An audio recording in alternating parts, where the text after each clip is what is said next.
And ladies and gentlemen, boys and girls, we want to welcome you all to the Hello LLC. If you don't know what Hello stands for helping entrepreneurs leverage leading edge optimizations. And today, my friends, we encourage you to come and join us in the Hello Plaza in the metaverse that you can join from your cell phone, your laptop, your iPad, and your VR headsets. And the future's already here, and we are here to share with you guys more than ever how the future of your Zoom call is going to be completely obsolete. Where today we're talking about how to revolutionize customer experiences beyond your Zoom call for our helpful how to Tuesdays that we have every single week at 4:30 Eastern Standard Time on Tuesdays. We definitely encourage you guys to come and join us for our Wisdom Wednesdays, where we're going to have a great conversation tomorrow, where Tara's going to be talking about embracing fintech, business evolution in the digital age. And then also, we definitely encourage you guys to come and join us for the Hello Pit live grand opening of Miss Marilyn Clark's Mac Leadership Solutions. Elevate Your Leadership storefront is opening up this Thursday at 6:30 Eastern Standard Time. We want you guys to come and join this amazing conversation. Miss Marilyn's going to be showcasing everything from the rooter to the tutor, and this is where we share with you guys all that you can be able to elevate your actual business and showcase your business in a completely different way, where people are no longer going to be asking you, hey, where's your website?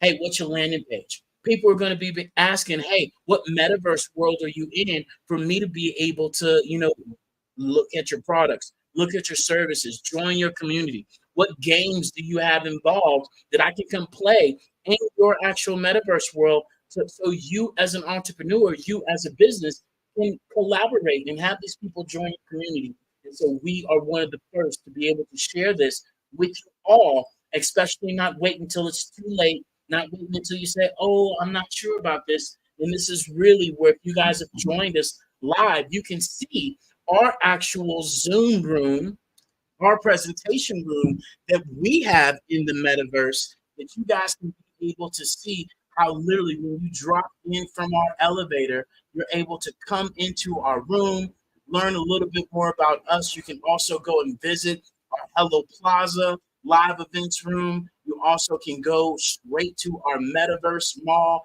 where we have tons of actual businesses in the metaverse mall already. And then you also can see that unlike the traditional Zoom where you're showcasing your face, you can be able to create your avatar and showcase, a different person and be able to share your screen as if you were in Zoom. A lot of people are unaware of the sharing feature in Zoom, and it amazes me that most people don't know you can share your phone, you can share your laptop, you can share whatever. And that is exactly what we're able to do in the metaverse by showcasing a completely different way that you can be able to interact and have conversations with your clients. And this is something that we share with people all the time of the multiple businesses that are already in the metaverse. And even more importantly, I want you guys to take a step back, right? When we talk about this metaverse, when we talk about this 3D, this third generation of the internet, I was sharing yesterday on a live that we have to understand we're already in and utilizing metaverse if you really want to be honest. When we jump into LinkedIn, you're jumping into a different world where you're collaborating with different professionals and you're able to like people's posts, see people's posts, go to different rooms, and there's an experience. That's a metaverse. And a metaverse is nothing more than the amount of hours that you spend in a different realm than you're already in from our job, our relationship, our daily lives, and then even taking it to Instagram. When people log on to Instagram, they're on there entertaining themselves, looking at videos, looking at products, looking at services, and that's a metaverse. That's a world. When we jump into TikTok, we jump into TikTok, and that's a completely different realm, a completely different experience that we all get to, experience. And so when people say, "Oh, I'm not sure about the metaverse," I continue to remind you all, you're already in the metaverse. It's nothing more than a new hip name, a traditional name, just like when you used to say jive turkey, just like when you used to say that's tight. That's now there's all these different words that we're using, what these youngsters are using, but it's just a different word. And this is something that we bring to people's attention, that the metaverse is not going anywhere. We've been in metaverse when we used to play Super Nintendo, when we used to play Sega, when we used to play Tetris, when we used to play all these different games, right? We were utilizing a metaverse, a different world. And that's really where we bring these things to people's attention, and being able to understand that, hey, look, this is a change, this is a shift, this is a different way of looking at it. And even more importantly, this morning I shared with people, on my live, that we have this thing called perception, your viewpoint. And I want you all to really ask yourself, what viewpoint are you bringing to the table with your customer's experience, with you elevating your business and separating your business, and you being able to tell your clients, hey, forget that old school Zoom. Come meet me in my virtual reality room where I can showcase everything and more through my 3D, experience that you can join, especially joining with the Hello LLC from your cell phone, from your laptop, from your VR headsets. And this is something that we stress, because every time that we talk about the metaverse, somebody asks or somebody's thinking, or you might even be that person, do I need to have the Oculus or these headsets? No, you do not. You can jump into the Hello Plaza right now by going to thehellllc.io, that link up at the top, and literally hitting that big button that says Hello Plaza, and you go download an app. It takes you to go download an app, just like you downloaded Zoom, just like you downloaded LinkedIn, just like you downloaded, Clubhouse, just like you download all these other social media apps for free, and then you join into a different experience. Where we're moving from just these flat, carousels, these flat pictures, these videos. You're able to now take that to a whole new level. And so when we talk about perspective, when we talk about your perception, when we talk about your viewpoint, I want you to understand your perspective and your viewpoint on things is your assassin or it's your advantage. It's up to you of the viewpoint that you look at life, or as they say, the lens that you look at life through. Are you thinking negative or are you thinking positive all the time? Because that's what you're going to get. What you think is what you get. And a lot of the times in today's society, we bring this negative vibration, we bring this negative energy of how we perceive new things, especially things we don't know. And that's the killer part about this, is that 16% of people know about truly what the metaverse is. And the more and more people that learn about it, it's going to have an advantage if they bring the positive mindset to it. And something that I shared earlier that I want you all to remember, if you don't remember anything else that I shared today, that a lot of the times we think we have to have this skill to be able to be awesome in life, or to excel in life, or to be able to accomplish these goals and things that we want in our life. And I'm here to remind you all, it's not the skill, it's the will. It's the will to be able to learn ways that you can copy, paste, drag, drop in today's society. It's a will to be able to open up the four most expensive things in the world, which is my closed mind, a closed mouth, a closed heart, and a closed hand. It's being able to really, have the will to learn how to not give up. Because I did a live last week and I shared with people, and I'll ask you now, right? Is it that we fail at these things that we want in our life, or do we quit at these things that we want in our life? I didn't stop. I gave you a moment to really think about that. Are you quitting at things, or are you failing at things? Because a lot of the times we say we fail at things, and failing is nothing more than learning and gaining and growing. Failure is a state of mind.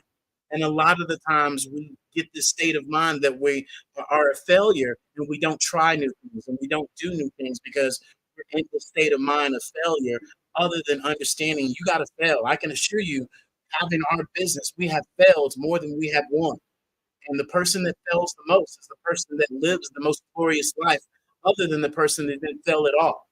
Because regret is a whole lot heavier that somebody that actually did it, that actually tried it, that actually was consistent with it and committed to it. Because once you're committed and consistent, there's no other way for you to be able to make it or for it to fall other than on your side, other than you quitting. And a lot of the times people quit and they're fearful and they're doubtful of how they show up and what they show up as because of these traumas and dramas and things that we have going in our life. And so I encourage you guys all to really take a step back and ask yourself, hey, AI does not have an actual, number to it. A lot of the times when people hear AI or they hear metaverse, oh, that's for the youngsters. Well, let me remind your ass once more that, you said the same thing about Facebook. You said the same thing about, Instagram. You said the same thing about all of these other applications that you once said that, oh, those are for the kids. That's for them. That's cute and adorable. And what happened? Your ass got on Facebook. Then your ass got on Instagram. Then you are hopefully you all are starting to transition over to TikTok as well to showcase your business and your brand as well. Because guess what? There's a billion people over there daily, just like there's a billion people over in LinkedIn. And you got to understand who is your target audience and where is your target audience, not just on LinkedIn, not just on Facebook, not just on Instagram. They're everywhere because the average business should have 6.6 social media outlets that they're utilizing to showcase their business. Ask Walmart if they're just on Facebook. Ask Apple if they're just on TikTok. Ask any of these companies if they're just utilizing one stream of social media for their business, and they're going to tell you no. Why are you not doing the same thing? And so, before we get started and I start going over these advantages of what, the Zoom or what, your thought process and what you have, on this conversation as we move forward, especially as, we've been utilizing this metaverse for almost 2 years. And people have to be able to understand that, times are shifting and things are shifting. And just the other day, we were in a room and people were talking about, oh, well, I go to Target because I like this experience. I don't go to Walmart because of this experience. I don't go to Burlington Coat Factory because of this experience. And everybody kept talking about experiences. And I'm thinking to myself, hello, thank you all for answering my question. We are all looking for experiences. So what experience are you creating for your customers? Are you creating the crusty dusty Zoom call? Or are you separating yourself from being able to say, hey, instead of going to my static website, go to my biz in a box where I have everything in one app, one tap. Oh, and by the way, you can meet me in Metaverse as well and learn about my products and services, not just in English, but as we move forward into different languages. So what you got, love? Well, yeah, absolutely. Thank you so much. It's great to be here. Happy Tuesday, everybody. If you didn't know, 80% of consumers want an experience. They're tired of the experiences that they're receiving right now. It was funny. David was just having a conversation with his sister yesterday, and she was talking about the same thing, was customer experiences. And so everybody is after a customer experience in this world. And so, the biggest thing that I would share about this is think outside the box. There is no box, as we like to share, but think outside that. You've got to get creative. What is something, and here's the easiest way to be creative. What would you like? The easiest way to answer a question is to ask yourself, what would you like? And that is the simplest way to be able to ask, how and where and when and why you like things.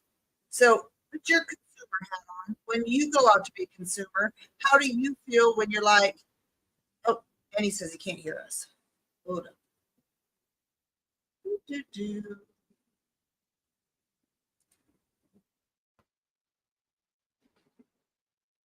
How about now, Annie? Does that work? Are we back on? I think I can hear me through the other one. Awesome stuff. Love it, guys. So much for letting us know. So I was just saying 80% of consumers want experiences, and the experience they want is customized. They want to feel good. Think about it how you feel. How do you feel in the sense of, wanting to become when you're out as a consumer, excuse me, and you're having an experience, and someone on the other end treats you really well, answers your questions, makes you feel like, if you need anything, they're there. It's a really nice experience. On the other hand, how many of us have been through experiences where we've just been like, oh my gosh, I never want to go through that experience again? And there's been those times, right? And so we are at a cusp right now between Web 2 and Web 3. I was just watching a little video this morning about that. Is we are literally on the cusps of Web 3.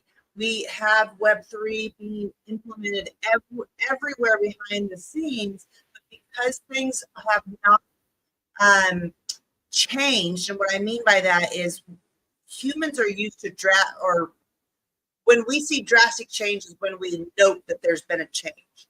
When there's slight change, we don't really note that, right? We're kind of like, oh, they just did an update. That's cute and adorable.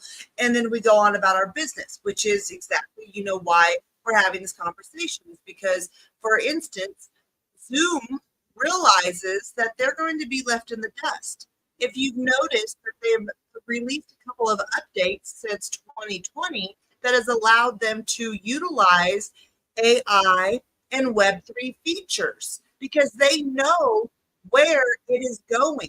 And so why not get ahead of that? Why not, instead of having Zoom try to do it in the strategical way that allows them to keep their audience, why don't you recreate the experience completely to where you can do all the things that you can do within Zoom and more. And the experience that they have that comes out of that is bar none. Because why? You have systems in place. You have AI in place. So that way, once the conversation is completed, your AI can then send that customer a follow-up email with everything you discussed, the action items from your end, the action items from their end. You can be able to automate that so you're not having to recreate that wheel every time. You're able to then have a follow-up system after that. So if the customer has chosen or does want to, move forward with you and your services, you can have this all in an automated process that allows AI to customize it directly to the consumer that you're dealing with. And that is the beautiful thing about understanding as we make this transition from Web 2 to Web 3, we already have the tools at our fingertips. We're just not pushing the buttons. And like David said this morning, why don't people listen? We just did a pivot interview last Thursday with teacher Melanie. And if you missed that, she's a financial literacy coach. And she helps her clients, mainly parents and children, become financially independent within their portfolios. And one thing she said was, people don't listen. She's like, I can share all of this information and people don't listen. And she says, if I could just have one wish, it would be people would listen. And guys, we resonated so much with that conversation because we get it too. And I know you guys as business owners, you feel the same at times. You're like, why will people just not listen? And like I shared with David this morning when he was like, why don't people listen? I said, because they don't listen to themselves. But first you have to understand, people don't listen to themselves. How many of us, and we do it too, say, oh, I'm going to stop eating so much sugar, or I'm going to, get up and walk every day or get some sort of movement, touch my toes or something, or I'm going to read a chapter a day in my book, whatever the goal is. How many of us tell ourselves we're going to do it? And then we might start or we might not, but then it kind of goes wayside and we forget. And it just like, why would we expect anything different when we know that we ourselves are not listening? And it starts with ourselves. So when we share these things about, hey, jump into the Web3, we do this out of our heart, or because at the bottom of our heart, because we really want people to be able to experience new things that allows them to work smarter, not harder. That is the biggest goal in this, is that Web3 allows us to work smarter, not harder. Another thing I was going to share, and then I'll go ahead so we can pass this mic around and have Jen Lynn jump in here in a second, was I was watching something this morning, and they were talking about, again, Web 2, Web 3, where we're at, how we're transitioning from one to the other, and how they're bridging it to where it is an easy transition. But the thing that they noted the most was about the experience was people want that personalized, customized experience that they don't feel anybody else is getting. And now let's think about that. I, as a consumer, if I was to say, I don't expect anybody else to have this, this feeling, the way that I'm, getting the treatment that I'm getting.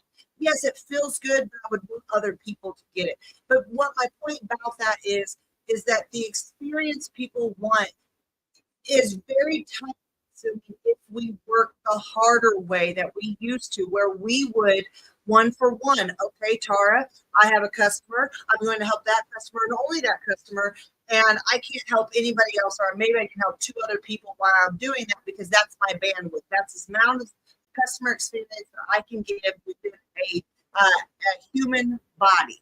So that's when we start looking at these other tools at our fingers. And most of these tools, guys, are free. That's the coolest thing about it, is that we can get familiarized and experienced by not having to break the bank. And why not get that experience? Because there is a whole category of people out there that are not even aware to it. And I will share this, and we're going to pass the mic. David's conversation with his sister tonight, he was sharing something with her about using ChatGPT. And she was like, I feel like you tell me this quite a bit. And he's like, I do, sis. And it's because at the end of the day, she's like, maybe I should really pay attention to this. And he's like, yes, you should, because it's not going away. And it really will help you in your job as she works for someone. It will help her be able to complete her duties at an efficient level, to where that way she can double, triple check herself within her requirements. And so it's just a great tool. So I'm gonna park my scooter there. We're gonna pass this mic around. It's so great for everybody to be up here. First, we're gonna ask Ms. Jen Lynn, are you there? Do you want to open up your mic and share with us?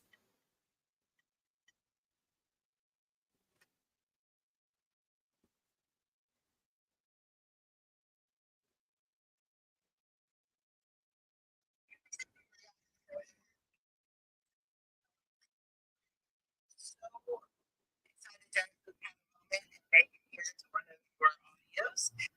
Been watching in the back. AI,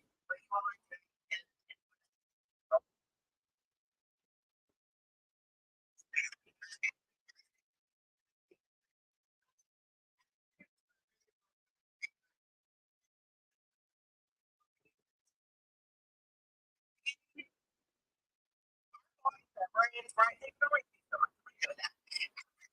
Next really is only designed to focus on one thing for 20 minutes at a time.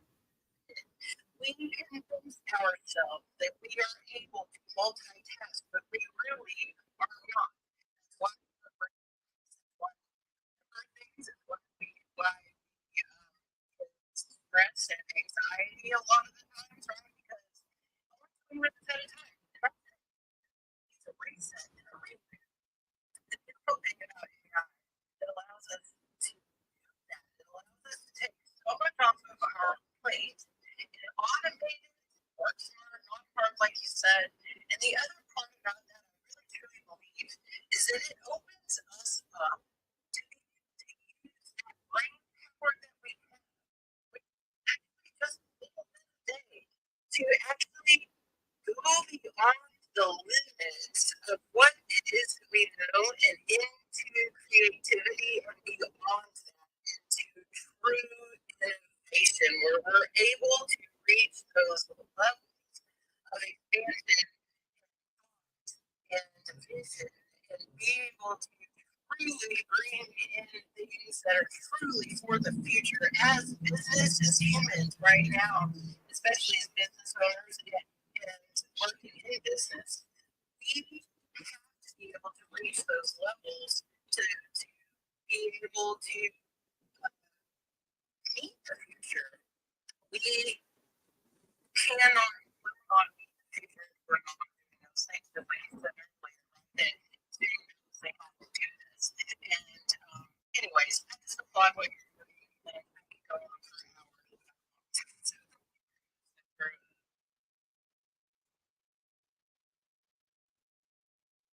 absolutely. Thank you so much for jumping up here. Oh, I love it. Sorry about that. No, you're not over.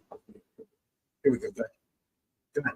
I absolutely love that, love that, love that. Thank you so much for jumping up here and sharing.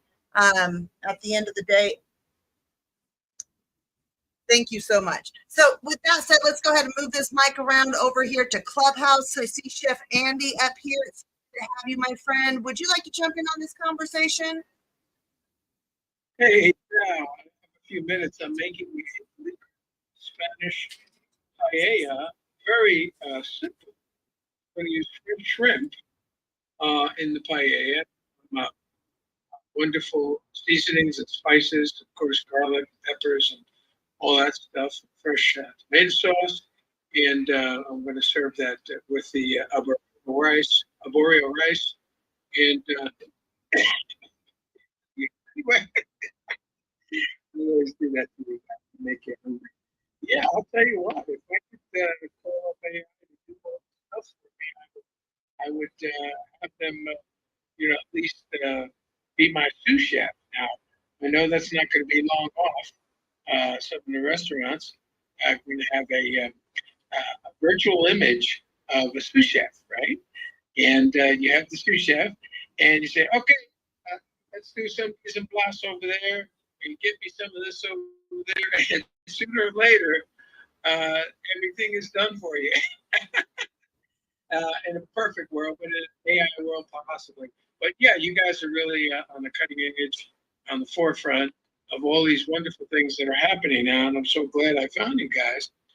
And so that's all I got to say for now. I'm going to get back to sautéing and simmering this wonderful Spanish paella dish. Sometimes people put chicken in it and mussels and clams, but I'm going to keep it simple with nice shrimp. But let me know what you think. Thank you. Yeah. Well, now that I'm hungry. Yeah. Thanks, Chef Andy. Always doing that. For those of you that are on all of our other platforms, this is amazing. Chef Andy. He's also on LinkedIn. You guys absolutely have to go check out his amazing Biz in a Box, where he too has his own storefront in our Hello Plaza, where he's able to share with people, hey, go check out my amazing pasta sauces and go order my pasta sauces as well through his Biz in a Box or in the metaverse. He was one of our first customers in our Hello Plaza storefront. Now he has a whole bunch of other business owners that are in his sector. So now he's able to not only tell people to go and visit his actual store, but he's also now able to say, hey, there's other entrepreneurs in there. And this is where we share with people that this is what the metaverse allows us to do. I'll never forget it. Camellia, that is on LinkedIn, she did a demo with me. She said, hold on, David. She said, you're effing kidding me. Excuse my language, David. She said, you're telling me that I not only get traffic from the people that I invite, but also traffic that these other entrepreneurs invite into the Hello Plaza? She said, no effing way. I said, yes way. I said, this is the benefit, and this is where we all have to get out of our old school mentality that you do you, I'm going to do me, let's see who gets to the top. We now get to collaborate with each other and say, yeah, I got my pasta sauces, but hey, Mac Leadership is over there. Roberta Pacino, Al Pacino's sister, artwork is over there. Cleo Matthews, if you have somebody that's dealing with substance abuse or anything of that sort, you can go over there. We got Astonishing Pearls. Hey, if you're dealing with, anxiety, you're dealing with, just mental health, you can go right there as well. And so this allows us to collaborate together at the fullest And this is the shift, and this is the perspective that we're asking you all to shift and change. Although it's hard, it is very hard. And something that Tara brought up yesterday, while I was talking to my sister, and she was talking about customer service, especially for those of you that are more experienced and have been around the earth a lot longer than most of us. We're accustomed to walking into the store and hearing, "Hey, how are you doing? Can I help you with anything?" And then now it's, when you go to the cash register, the attendants, interacting with you there. When you go to order food, when you go to the waitress, we're accustomed to this customer service. And what has this caused? You really think about this. You got people being underpaid, overworked, they're mad, they're angry, they're frustrated, and customer service is out the window, straight up. And so now, as we continue to share with you guys, this AI, that's obsolete, that's old, that's outdated. That was 2022 conversation. We're now moving to where this AI is now implemented into these robotics, to where now these robotics are now going to be taking your order. These robotics are now going to be delivering your food. These robotics are going to be making your drink at the bar. These robotics are going to be making the cars. They're going to be everywhere, as they already is. 3.4 million robots that are working right now, especially if you go over to Asia, where I've been sharing with people, as Americans, we think it. Asia, they build it, and they're building more technology, and they're utilizing this technology faster than ever. Just like when you go overseas, they're using phones that we've never even seen. And so this too is that shift to where these companies are going to be looking, as they've been looking, cheaper, reliable, faster. And unfortunately, if you got a job and you went to job and yesterday and you're doing the same thing that you did today, you are in the world of trouble. Okay, where you have to be able to find a way to adapt and be able to utilize these AI tools. And this is something that I will continue to share, that we've been sharing. People ate my head off when I shared this a year and a half ago. I told people, I said, "Hey, look, this AI tool is here to take your job away. It is going to be able to replace 100, what is it, love? It's going to replace 85 million jobs, but it's going to create a surplus of 150 million jobs." And so, yeah, your job, if it's repetitive, you are in trouble. But you can be able to upscale, rescale, retool, and reorganize how you're doing things by learning these things now. Because, as I shared, it's kind of like algebra. If you haven't figured out how to use Alexa, you haven't figured out how to text, you haven't figured out how to use the social media, you're going to be in a world of trouble when we're moving from Web 2 to Web 3. And now you got to be able to implement this into an immersive 3D environment, and now be able to not only just utilize pictures and videos, but now you got to be able to create a 3D immersive environment that people can be able to implement. And that's what I share with my sister. Hey, the customer service that you're looking for is gone, right? These companies don't want this headache anymore. Now you walk up to the machine, you ask your order. People want things fast, easy, and simple. Now there is no customer interaction, right? And not only that, a lot of you aren't even going anywhere. You're shopping online. And I shared with my sister, I said, "Felicia, remember when mama would get on us about putting our credit card in on Amazon, and why would we order stuff and all the stuff?" Now you would never catch my mama in the store with the basket going aisle to aisle making her groceries, and it might be yourself as well.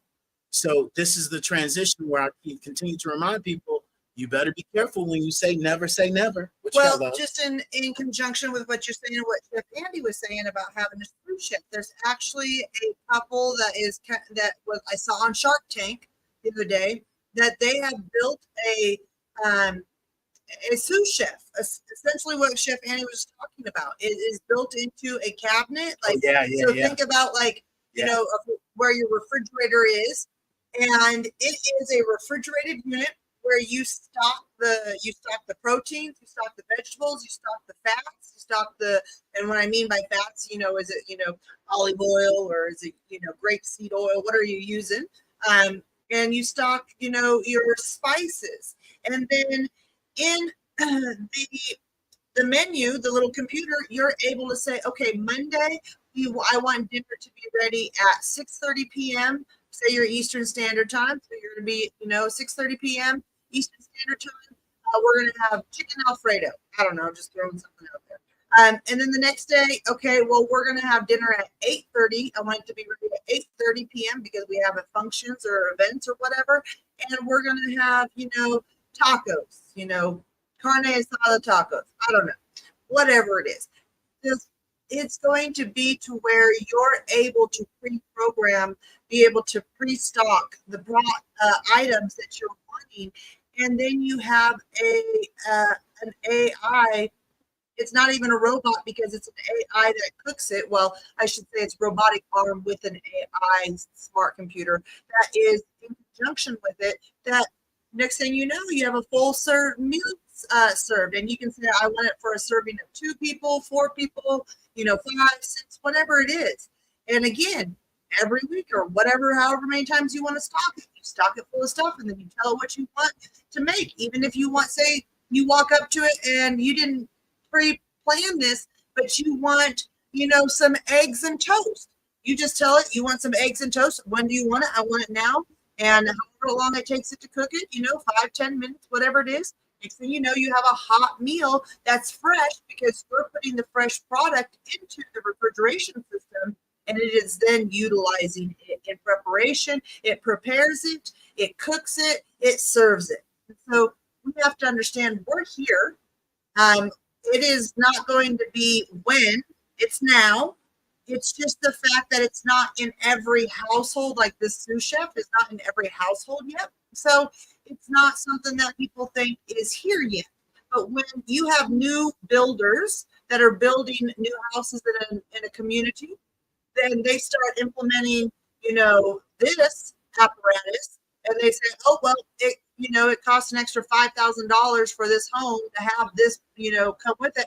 How many of you would finance that extra $5,000 on your house? If you bought it, say you're buying a new house, it's $150,000, $200,000, $250,000, whatever the price homes these days are in any given state. But you're buying it, and they say for an extra $5,000, maybe $10,000 of a custom brand new built house. How many of you would opt in for that? And it's being financed on your 30-year mortgage or your 15-year mortgage, whatever your financing is. Point being is you would belly right up and say, hot diggity dang, let's take it, because it saves you time. Web3 saves us time. And that is what we all have to understand is time is our number one asset. You all might think it's money, but the reason why you want money is because you want the freedom to have your own freedom over your own time, excuse me. And so it comes down to, I want more money because I want to be able to have the time freedom that I want. I want to do what I want in my time without someone having to dictate that. And that's exactly what Web3 does. There was another conversation that I've been seeing kind of happening, and we all see it. If anybody who's a content creator within the world of social media, whether it's Facebook, Instagram, LinkedIn, TikTok, Twitter, X, whatever you want to call it, wherever you're creating content, there is sometimes censorship. We were just having a conversation this morning with one of our pivot members, and the conversation with we were helping her solve was the problem with TikTok kept censoring her videos because of the conversation she was having. Now, it was a conversation around religion, so that was, I guess, probably censoring her for that reason. But my point being and why I'm sharing that with you is that a lot of times when we are content creators, we don't know why our work is not getting out to the masses. It's because of censorship. Well, Web3 solves that. That's my whole point of why I'm sharing that with you. Web3 solves that. Web3 will allow us to be able to own our content, where that way, if you want to know what Hello LLC is up to, you can go out to our Hello LLC world. You can see all of our content. You can see all of our services. You can book a custom or complimentary phone call with us, or discovery call with us, demo, whatever it is that you're looking to discover, and be able to get in touch with us and see what we're up to and consume our content, because on a platform that is not being censored. And that is the beauty, is that we as the creators will get to own our content outright and be able to change these experiences that we give to our customers or clients, and those that are within doing business with us. So it really is, guys, we are there. We are on the cusp of it.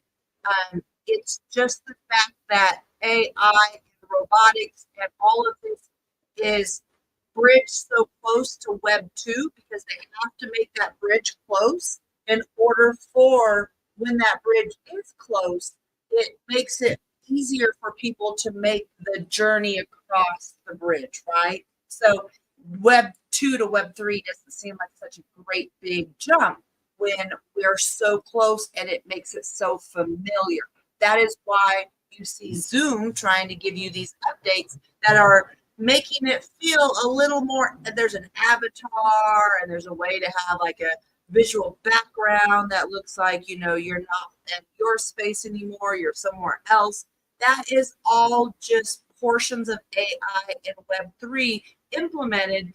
And that is where we say they're keeping the bridge close, so that is easier for the consumers to make that technical jump. Because if you do it so far, people won't make that technical jump. And that's why we're sharing today and having these conversations in these rooms to showcase with you guys, it's not such a far off thing. It is here. You can do it now. You just have to push the button. How do I do it?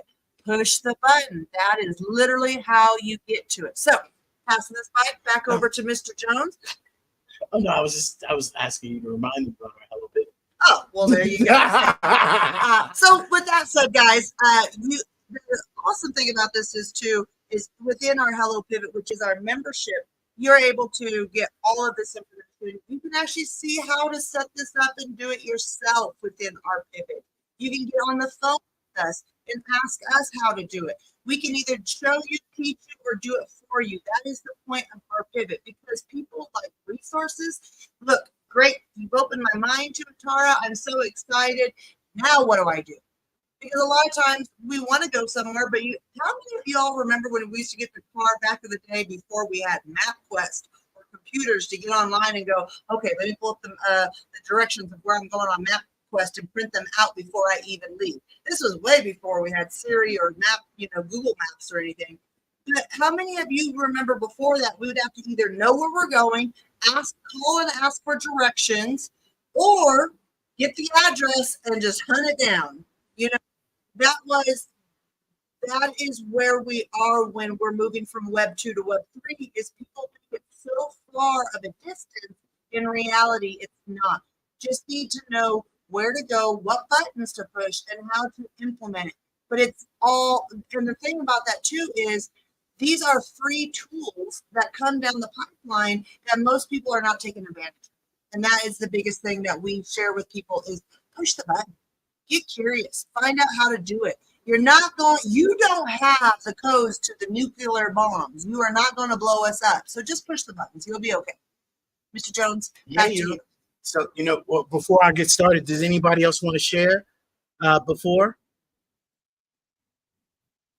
All right, so here we go. So some of the things that I wanted to share with you guys on why, Zoom is crusty, dusty, and outdated. I want you to understand that, if you guys are utilizing, and look, I can talk about this till I'm blue in the face, but if you guys are joining me in our Hello Plaza, or if you go to our live feed, you'll actually see me walking around in our showroom that we have to be able to conduct our Zooms in. And so for our Pivot members and for people that book appointments with us, I literally have them come and join us in this room. And let me tell you something. It's a whole lot easier than sending somebody a Zoom link, making sure that they have their camera on, making sure that I can hear them, all that other stuff. It's easy peasy breezy, where this 3D showroom allows us to create a virtual store, experiencing things different. I get to people get to interact with our actual products or services. Where on the screen I can pull up our biz in a box. I can showcase them in AI, motion works. I can be able to show them how the pivot membership works. Not only that, I no longer have to worry about having my hair done.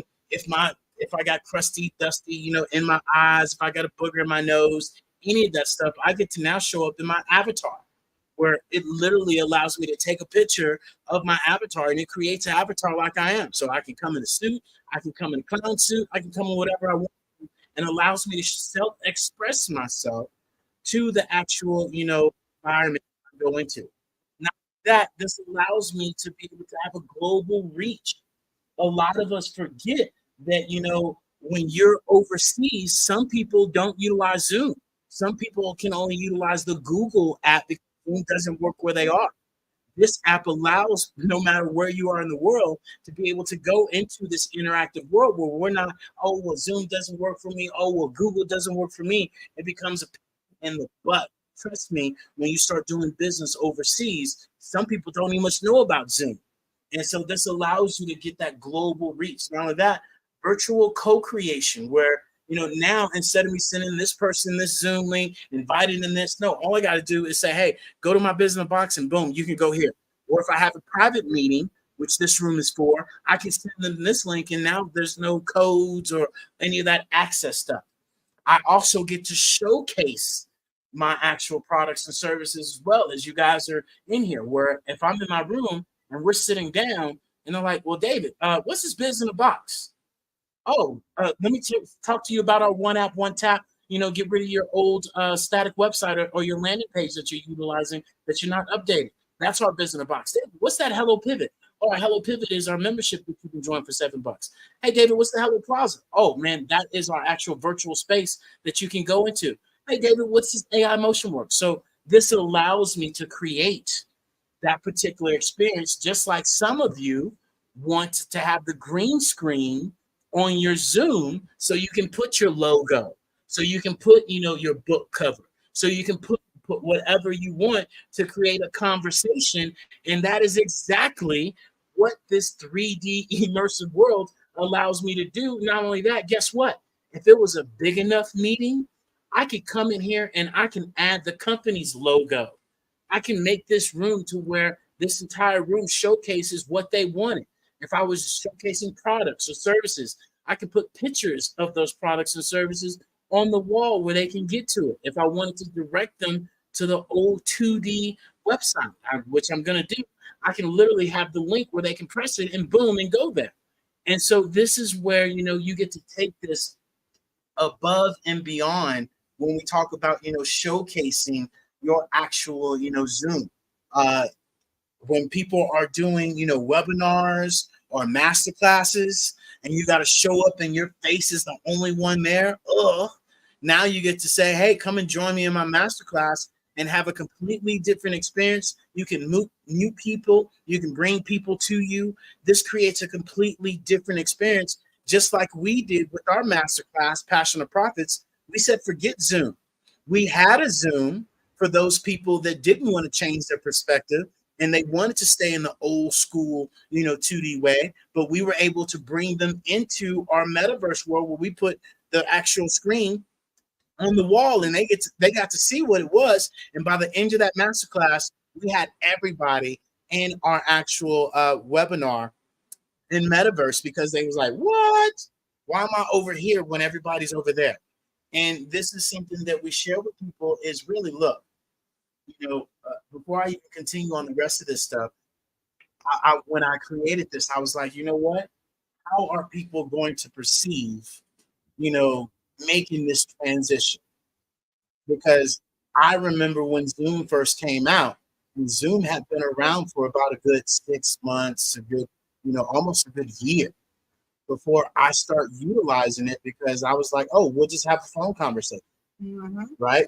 I'll just come to you. Not drive to you, not realizing how critical a Zoom call could be. And then what happened? I downloaded the app. Well, 2020 happened. Well, 2020 happened as well, where people were forced.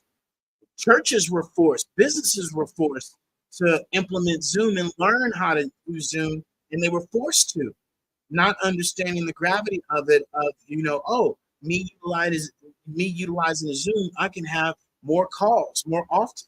I can be able to have interaction with my people, and so this is the same case scenario where you have to ask yourself, hey, I remember this thing called Zoom. Hey, I remember this thing called the pager.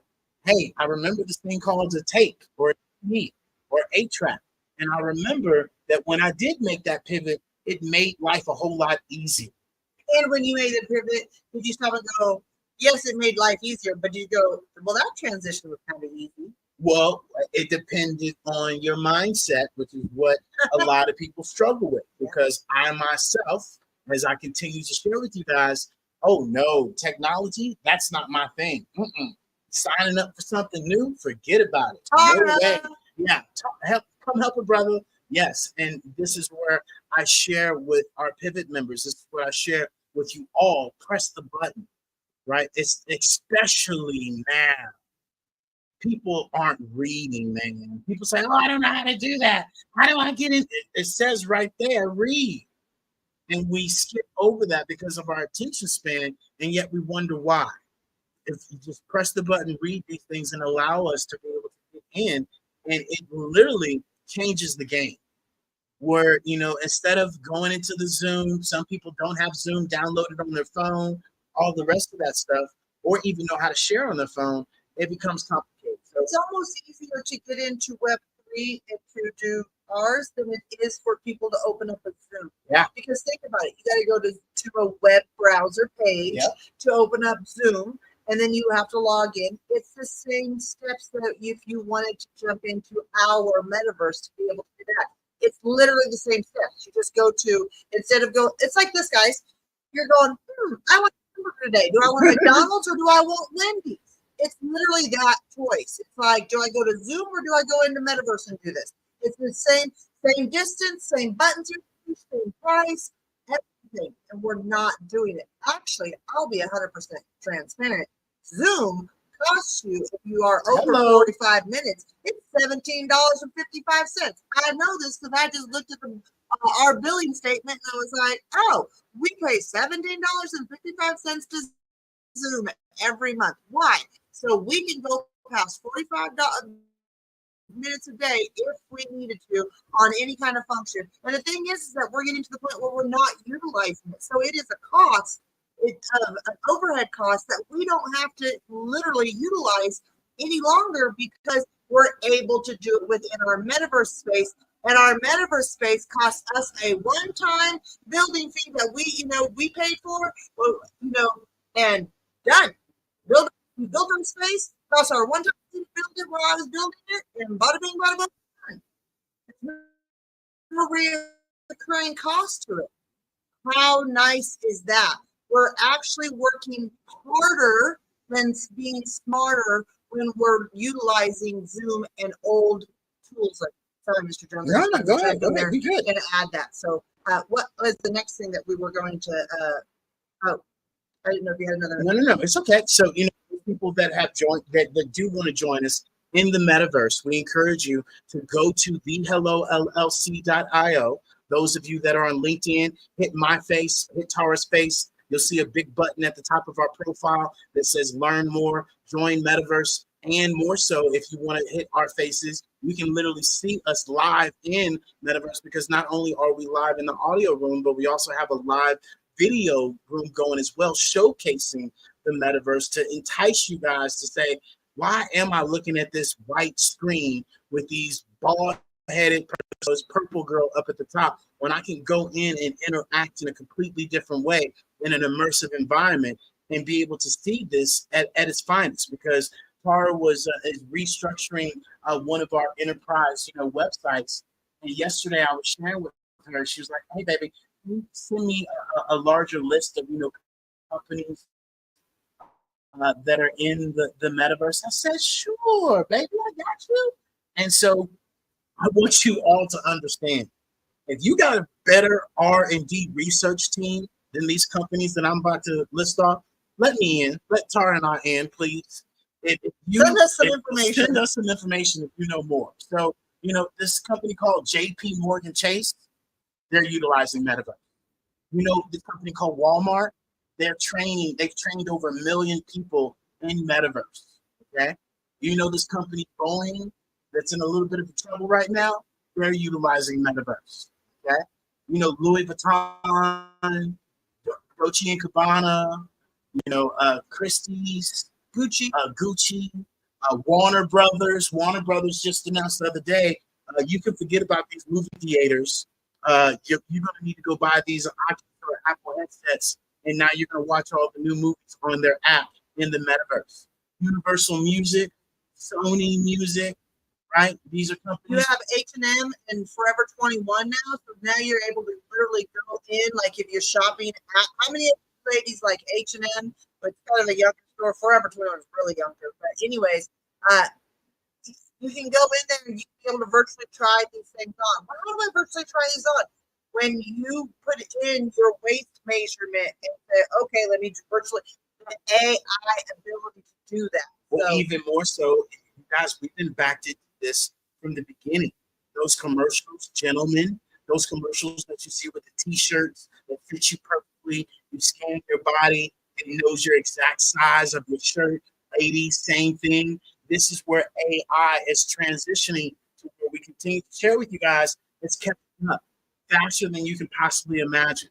So now a store like Nike doesn't have to have 500 locations that is in the mall, here, there, all this overhead, all this inventory. They don't have the mediums or 1 million extra smalls. They now have you come and join them in the universe because you're already shopping online anyhow, especially these youngsters and their target audience. The average age is 30 years old, so they're shopping online. Ladies, you got shit in your Amazon cart right now that you want to buy, and you haven't stepped foot in a store. And so now, instead of you guessing that you're a medium or extra small or whatever, now this AI version of you, that's your avatar, that you've scanned your body, knows exactly what size you wear. So when you go to Blueberry, when you go to Nike, when you go to Forever 21 or Tommy Hilfiger or Gap or Adidas, they already know your size. So now from the factory, they need to make your exact size and send it to you. Do you not think that that company's saving money? Yes, they are. And this is you're where we're getting going a better fit. It's not just where this is one-sided, where the companies, saving money because they only have to produce that for your actual exact measurements. This is now where you're able to say, you know what, these are my measurements. This is the thing I love to order, and it fits like a custom-made glove. How many of us have wore custom-made things? Not many, because it's so costly. But now with the ability of having Web3, robotics, AI, metaverse, all of that here in conjunction together, it allows us to have those experiences. It allows cost savings. Better customer reactions and reviews, because they're getting a pair of, like, for instance, I'm all legs. I got legs for miles, and I go to buy leggings, and half the leggings I buy that are like long, supposed to be full length, they come up to the back of my calf on my knees because they're not full length on me. It's just what I have to deal with as being a very tall human being. It's okay. I've chalked it up to just what I deal with. But how nice will it be when I can get on and try on these leggings and be like, yes, I need an inseam that is 36-inch inseam. Y'all, we went pants shopping back in March. Went for go get some jeans. Oh my God. I was like, this is why I don't jean shop, because it's miserable. I couldn't find the right length in the inseam. Everything I tried on, it looked like high waters, and I'd walk out and David's like, nope, definitely not. Those aren't long enough. That's I'm not like, for you, boo-boo. I'm like, dang it, this sucks. I finally got it right around the waist and right around the thighs. Now they're not long enough. And the clerk would be like, I'm sorry, we only make that in a 32-inch inseam. I'm like, well, that's 4 inches too short. And so the fact of where my customer experience of buying jeans will no longer have to be that way. I ended up having to just go off of Amazon and find some stretchy jeans, because that I have to deal with that right now because of how long the legs are. We all have something, right? We all have something that when we're buying clothes or we're buying something, we need it just to be just right to make us feel like, wow, that feels like $1,000,000. So then you understand why, the mega rich purchase, one pair of jeans and they find that pair of jeans because it's custom fit for them.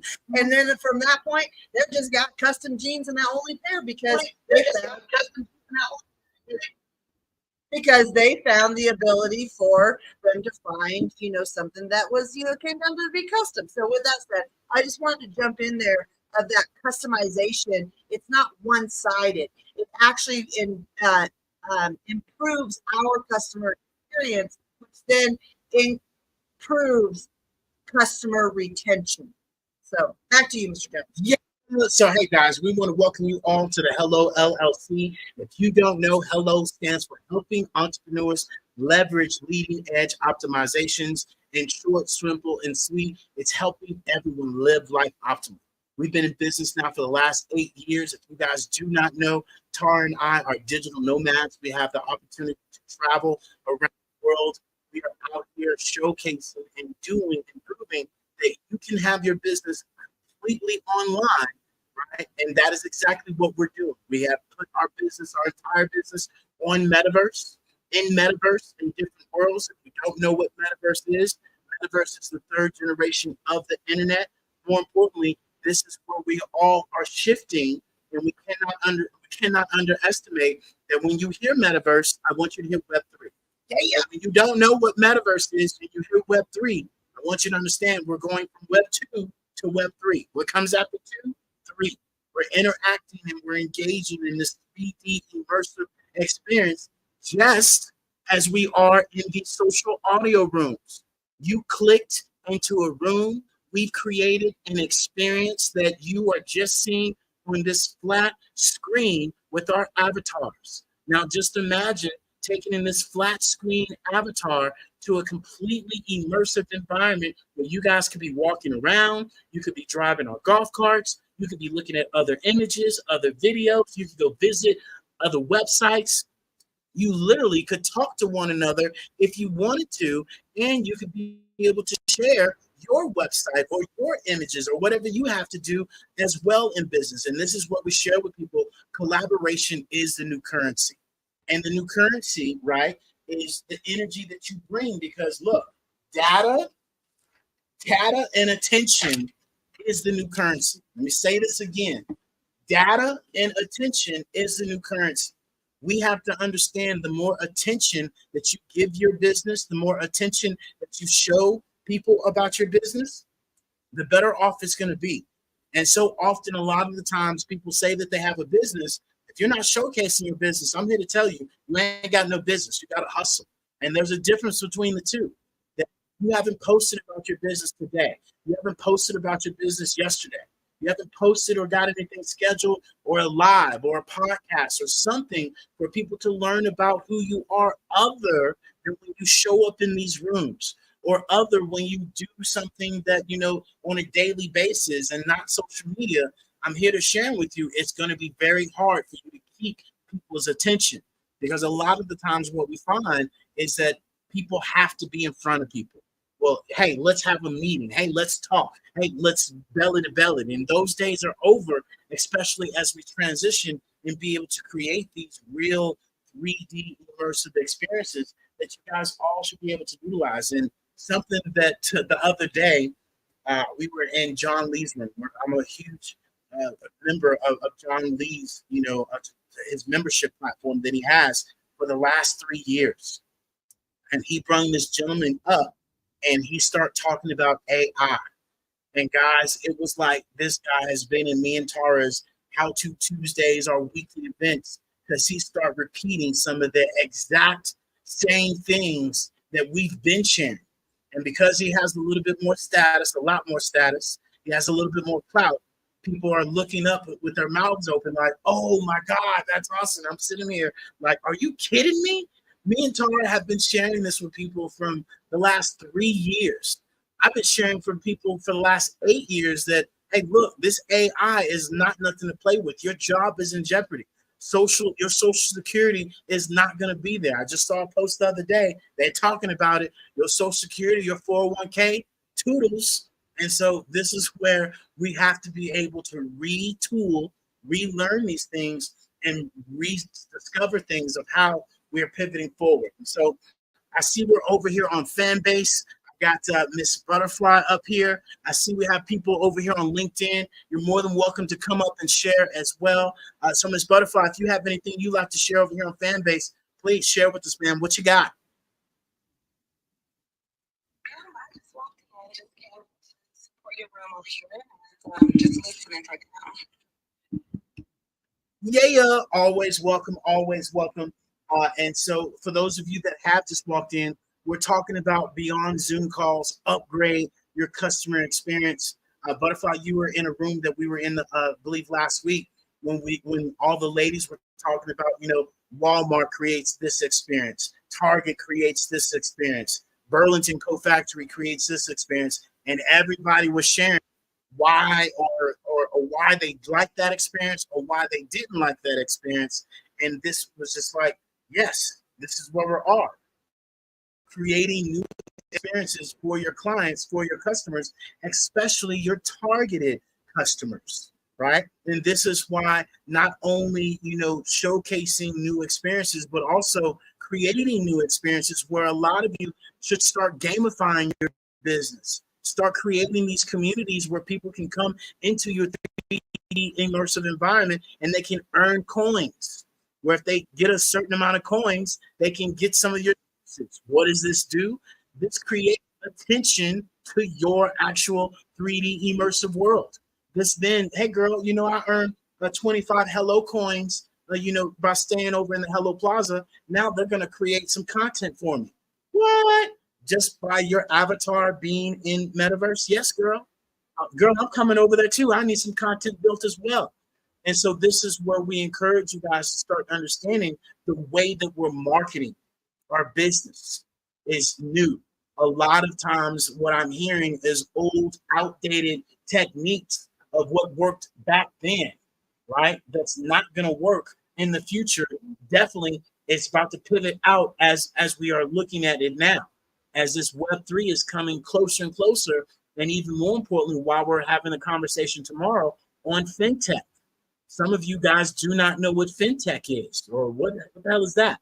Financial technology, to where you as a business owner are going to start accepting more exchanges other than the US dollar.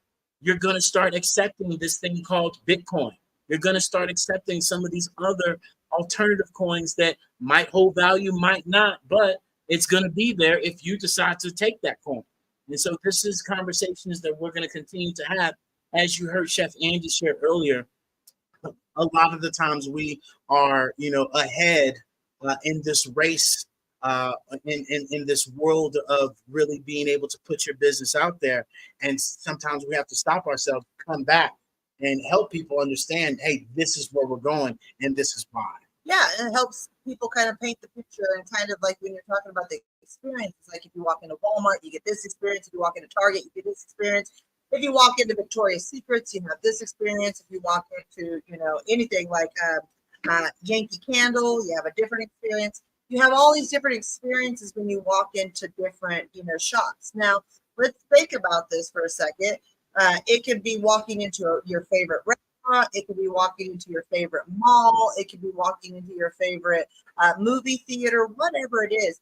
Think about a space that when we are on the cusp of, because the worlds are being built around like this, that you yourself, so Tara, let's talk about myself here.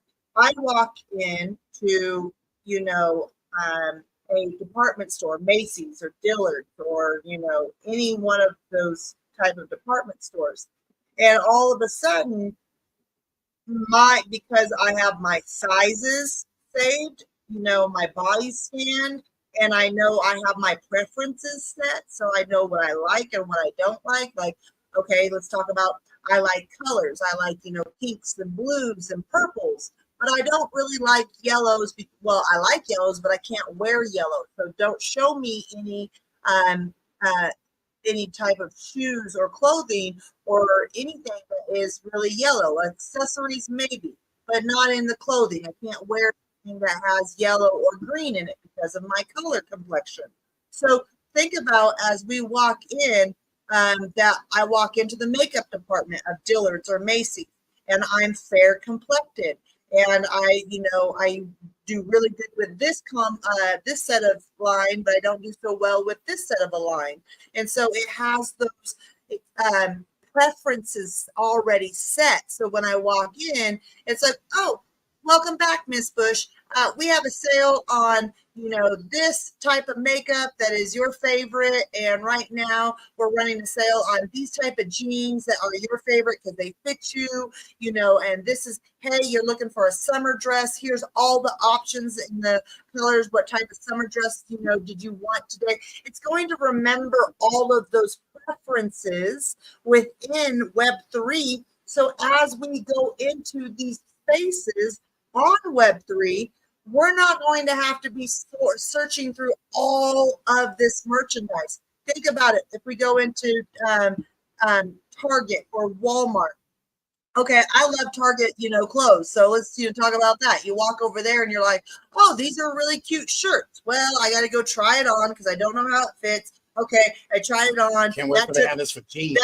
That part. That took, 15, 20 minutes because I had to wait for a space to become available. And then I tried it on and I found out that I like it. I like the fit, but I didn't like the color I grabbed. So now I walk back and I have to grab, okay, I want to grab, maybe a lilac color and a light pink color. And I like black and I like white. Oh, there's yellow. It's really pretty, but I don't like yellow. I mean, I can't wear it because it makes me look like I have jaundice. I'm so fair.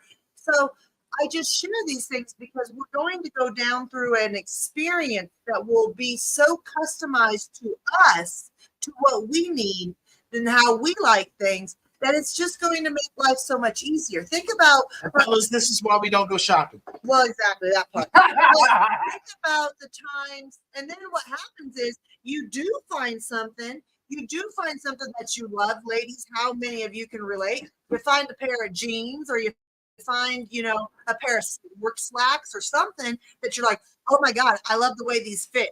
And then all of a sudden, 3-4 years later, they take them out of, production and then they no longer make them. And you're like, oh, because you know how long it took you to get that customization down that worked for you. And so it comes down to the simple fact that, it will be able to revolutionize not only where we will own our rights to everything we create, but the customizations and the preferences we have. I mean, think about it now. We go out to Amazon. How many of you have the quick buy feature on Amazon, meaning buy now, to where it has your card saved, it has your address saved, it has everything saved. Amazon even utilizes AI now to say, well, in the past, you purchased this item, and the response was your referral, your what is the word I'm looking for? Anyways, the feedback you gave on that was a five stars because it fits you so well. So in conjunction with what you purchased in the past, based on the feedback you've given, it shows us that you will like these pants or these shoes or shirt or whatever because of the way it fits similar to others. If you've ever noticed that, Amazon does that now. I was out there looking for, again, those pair of jeans, and it was like, well, you purchased this in the past, so these fit similar, and we think you'll like these. Well, that's nothing but having your preferences preset, and how it's like having a personal shopper at your fingertips that not only can make personal, shopping so much easier. And I know I'm using the example of shopping. It's going to be able to go across the board, guys. So whatever you can think of how it will be able to impact us. It will save us time, energy, and money at the end of the day. And like David said, we have to remember 10 years ago, even 15 years ago, many of us were like, no, I don't shop online. And I laugh because David's mom, he continues to say this, but David's mom, David and I have been together 14 years now. And when we first got together, she would go to the grocery store every Saturday, go get her groceries in the morning. She was walking through the store. I mean, we would come over or we would call her and see what she was up to. Oh, I just got home from getting my groceries. Now she's like, oh, yeah, I just went and picked up my groceries. You know, I got everything I need to get. And my mom said, excuse me, baby. Hold on. I need to open up my trunk. I need to, just a second, baby. I gotta let them, and so that's the point, is that never say never. It's just what is convenient for us, and it makes it easier of use. It's when someone with a basically being confused, will not move forward because they don't know how to. It's not easy. So there you go. Back to you, Mr. Jones. Yeah, no, that's so spot on. Especially, and I talk about my dad. My dad would be one of the main ones. Boy, I ain't know how to use that phone, and now, my dad texting, never. And now he's texting. He's starting to understand. Some progress is better than no progress. And this is what we share with you all. Do not allow this technology stop you saying, "Oh, that's not me," or "That's not what I do." Take away that perspective, that perception, as we talked about, that viewpoint, and really be able to understand you do not necessarily need to have a skill. You just need to have the will in order to say, "Hey, I can do this. And I can press a button where I can copy, paste, drag, drop," especially in today's society, to where you guys can be able to do that. We're actually in the talks, well, not in the talks, we're actually in the phase of creating our own chat bot where you guys can be able to come and talk to David and Tara and be able to ask us questions, especially those that are utilizing our Pivot membership. So there's some things that we continue to bring to the forefront for you guys to leverage this technology, especially as we did with this R&M services up here. You guys are over here on our Clubhouse. We were able to take her business and completely format it in a way to where her foundation is in order, to where a lot of the times when we started our business, that we were told, you got to focus on one thing and get good at that one thing. And nowadays, I remind people, ask Jeff Bezos if he just focuses on one thing. Ask Elon Musk if he just focuses on one thing. No, this guy's in space, he's in cars, he's in social media, the guy's everywhere. But what he has is he has a foundation that is in place that allows him to be able to target particular audiences and give those audiences exactly what they want at the tip of their fingertips, especially 3 clicks. If you cannot make your information or your business to where your customer makes 3 clicks and can make a purchase, then you're outdated, okay? Especially using an old school static website that has more writing than anything else. I have a whole bunch of static pictures that is not going to grab people's attention, especially as we're utilizing these other sources of technology to get people's attention. And so once again, this is where you get to upgrade that Zoom call, upgrade that webinar, upgrade that masterclass, and even for those of you that are authors, right? Those of you that are authors, instead of you trying to go to your Barnes and Nobles and trying to get them to let you lease out the space, they're going to take 30% off the rip. They're going to charge you for the clients, for the actual employees that are working there. They also are going to get, and it depends on which location you go to. It can range from $500 to $5,000, and then on top of that, you're in one particular location. Other than being able to say, "Hey, come to my book launch that's on Metaverse," you can from your couch. You got to worry about getting dressed up. You got to worry about doing any of that other stuff. You literally can come and join me from your cell phone, from your laptop, from your VR headset, or your iPad, girl, and I'm going to be able to give you this experience that I would give you, and even better at Barnes & Nobles. I'm going to read out my book. You're going to be able to purchase my book. You're going to be able to ask me questions. This is going to be able to be re-showcased. And so this creates a completely different experience, as we did from Miss Crystal Bay for her Rising Phoenix for her amazing book. And we have some other things that are coming up. And even we encourage you guys to come and join us tomorrow, right? Come and join us tomorrow at 6:30 Eastern. Or I'm sorry, not tomorrow. It's Tuesday. On Thursday, for Miss Marilyn Clark's uh, uh, actual, storefront opening of Mac Leadership Solutions, where she's going to be able to showcase her coaching. She's going to be able to showcase her book. She's going to be able to have people learn more about her services and what she does.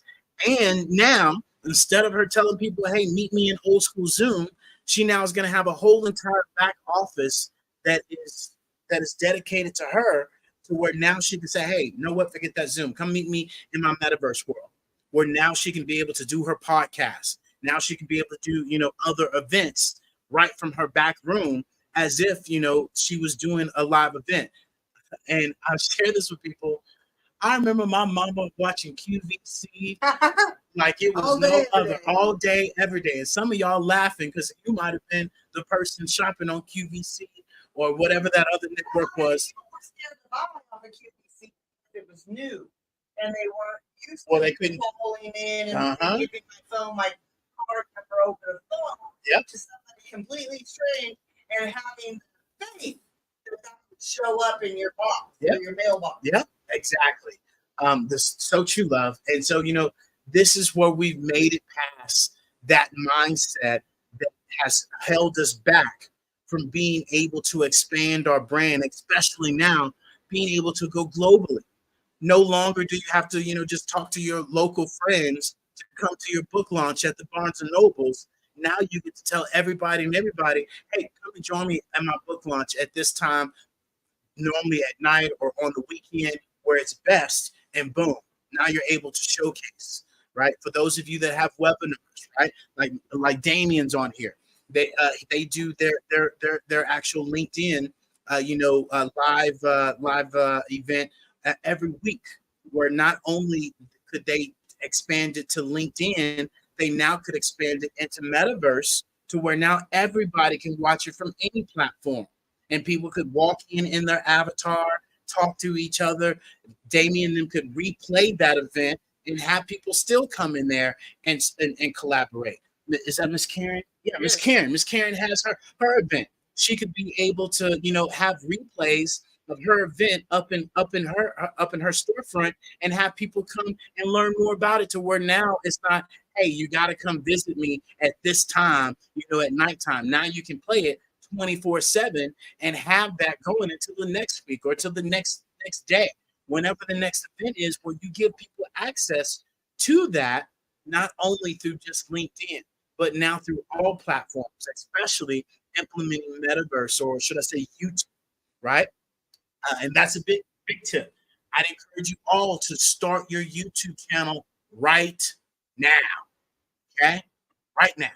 Out of all the metaverse worlds that we have been able to put ourselves in, YouTube is the common thread that allows you to be able to interact and utilize the YouTube feed more than ever. And especially for those of you that are Pivot members, you guys know that YouTube is an absolute must.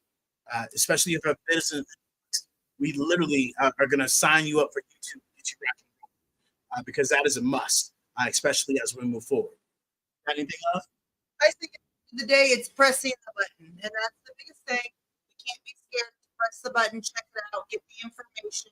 If you don't know how to get the information, we have the information within our Pivot membership. If you're listening to this, it's simply going up to hellollc.io, whether that link is above your head or just go out to a web page and put that in. And you scroll down and you can click one button and drop into our metaverse and be able to see how easy it is to jump in.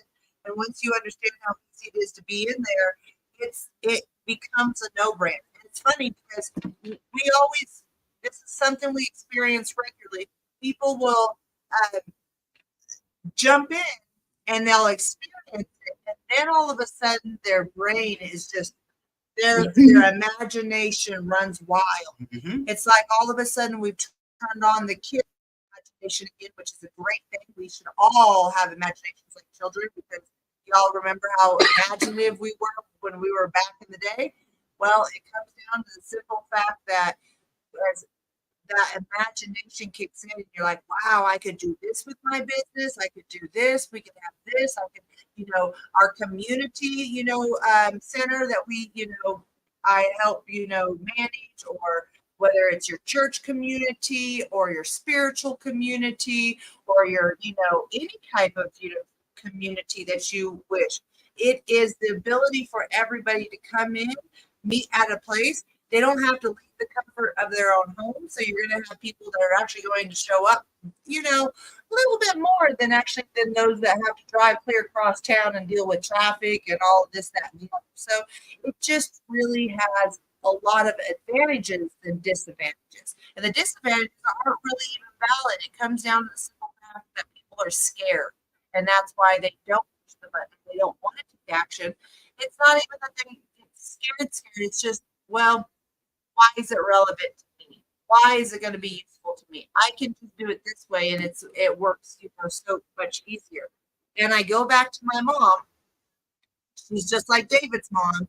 She's like, oh, I only order groceries online now because she goes, if I go into the store, I will absolutely end up spending $100 more than I expected to spend, because it's like, oh, I need this. Oh, I need that. She says, and don't let me go in when I'm hungry, because then I'm just buying all kinds of crap that I don't need. And versus she just makes her little list as she's going through. Oh, I ran out of cottage cheese. She puts it in her cart. And then when she's ready to check out to go pick up her groceries, bada bing, bada boom.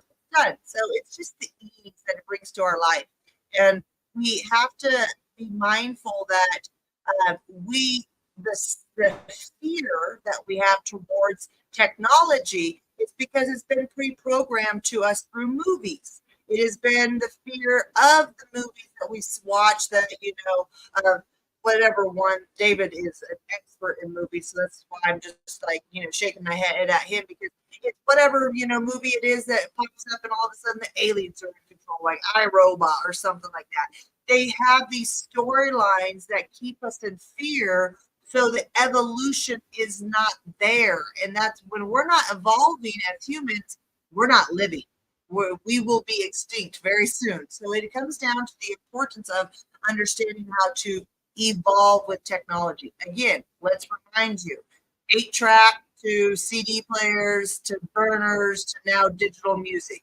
We went from, horse and buggy to a vehicle, gas, combustion vehicle, to now we're, going to be moving into hydro vehicles and flying vehicles. We already have flying vehicles. So it comes down to the evolution is here. We just have to be open and embrace it. So absolutely. Back to you, Mr. Jones. Yeah, you're so spot on, love, being able to embrace the future and understand it's just but presses and buttons.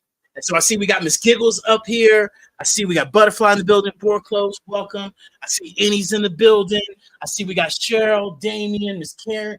Karen's in the building. Jay is in the building. Storyteller himself is in the building. Welcome, welcome, welcome. You guys know the drill. You're more than welcome to come up here and share with us also on anything that you guys have. But, more than anything, guys, this was just a conversation to be able to help you all make that pivot, make that transition. And look, come and see it for yourself. A lot of you have came into our rooms, and like she's came into our room, and she's into our metaverse when we play bingo. We're thinking about maybe bringing bingo back and showcasing that because that was some fun where we came into the room and we were able to, play bingo, win some prizes. But once you step into the metaverse, it's like, hold on, time out. Wait a minute. I can do this. I can do that. Hold on. You mean I can do this? I can do that? Yes. Without all that overhead, which is the crazy thing about it. And especially for my forward-thinking entrepreneurs, a lot of us don't have an actual physical storefront, a physical place of business. You now have that opportunity to do that. But that storefront is now worldwide, and location. Ain't no better location than worldwide, where you can tell people, hey, come and visit my storefront, and they can learn about your business. And just like we do, I got a computer that's dedicated just to our metaverse, or a phone dedicated just to our metaverse storefront. And people walk in, ding, hey, how you doing today? Just check this out. As continue to share with you guys, this is utilizing and helping us with time. Now, let's say Miss Karen steps into my metaverse world and wants to find out more about the Hello AI. I now do not have to worry about sending her an email, sending her, hey, go visit my website. I now can bring up a screen right there on the spot and say, here goes an example, and get live in color and get the emotions, get the feeling, give the customer experience that she wants. And now we're out the gate. Because I know, you know, we know, I send you an email, I send you a text message, our normal cop out is send me some more information. You know, you ain't gonna look at it, you're not gonna overview it, and it's gonna go to the wolves. I'm gonna be reaching out to you. Hey, did you take a look at that email? Oh, no, David, I didn't take a look at the email. Can you resend the email? I resend the email. Now we're in the same transition. Whereas if you stepped into my metaverse world, hey, Miss Karen, nice to meet you. Where you from? Talk to me more about your business. Oh, I'm looking for a way to be able to showcase my stories a little bit more, especially I do these weekly, rooms with different guests, and I want a way for it in order for me to stop introducing myself every time. I now can have an AI video that introduces my podcast show that I now get to press play on, and it's instant. It's go. Oh, well, let me show you an example of that. Boom. Not, oh, let me send you a demo. Let me send you that. This is where we get to eliminate all of that time. And then, even more importantly, as we move forward, we're about to showcase Avatar. We're talking Avatar, that where David doesn't need to be there. Literally, Miss Karen can walk in and she walks up to my avatar, and I can have an avatar dedicated to each one of my services to be able to answer that question. And this is where AI is old. This is where AI is obsolete, because now we're moving into this robotics and being able to utilize this learning language model to do exactly what you used to do or what you're doing in your business. As we've been sharing with you guys, our Magic Jewel app that allows Tara and myself to be able to post 5, 4, 3 times a day on our social media that we're not sitting doing every time you see these social media posts. I'm more than certain there are people out there be like, dang, is all they do is post? No, We used to. we used to. I used to, where I would get off a Zoom call. Boom, I got to make a post. I would do this. Oh, boom, I got to do a post. We'd go on vacation. Boom, I got to do a post. David be posting. Posting away. Now, when we went on vacation back home, I didn't have to touch nothing. And you guys had no clue unless you followed us on our personal page that we were out and about, right? But our business ran as is. And this is where we continuously keep sharing with people, you got to upgrade your foundation. So a lot of the times people say, oh, David and Tara, the metaverse people, these, no, we are here to build your foundation, implement systems, upgrade your strategy, and then be able to pivot you from 2D to 3D so you can get more of your time and you can get freedom. Because at the end of the day, that's what Tara shared with you guys earlier. It's not money you're chasing. You're chasing freedom. You're chasing time. And time is our only competition. So that way it makes us on the same side. Bingo. Right? So if anybody has anything to share, please unmic. Please come on up here. Share with us. Ms. Kiggles, you got anything? Butterfly, you got anything you want to add? Please open up. Let's go.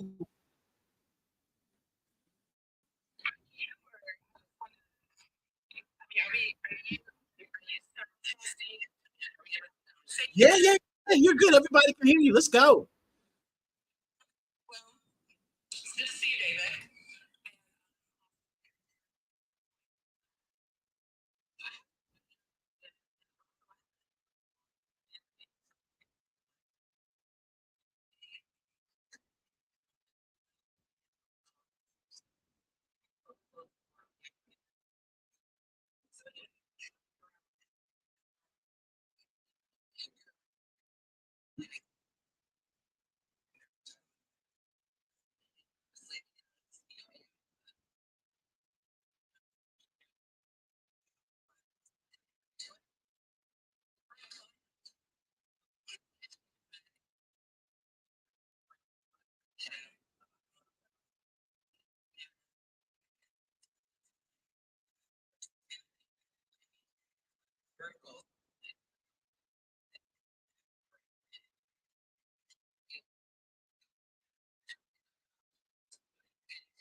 far as experience that custom shop, shop,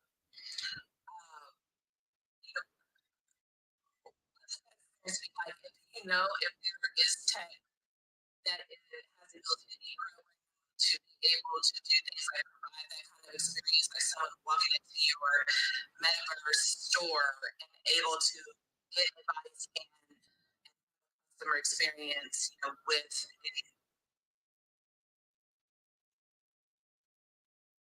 right. My phone was ringing.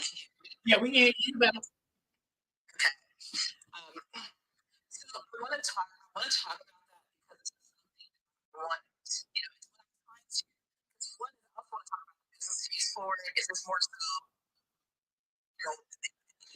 there is an opportunity in real time to like put customers now, right? But one thing that I'm explaining is that it's a great conversation to have. It's great to be able, it's buzzworthy, it's newsworthy, it's cool, right? Like, so maybe even if, I'm sorry, I'm rambling a little bit, I'm trying to type up my thoughts, but I know you're correct with this statement. Yeah. One of the things I want to be able to explain to them, on this, is that there's going to be some really high profile, like celebrity clientele that we've been trying to land. It's going to make it super cool. They can go and have this experience, and that's what we need, right? Like that's all we need is just like a few of those.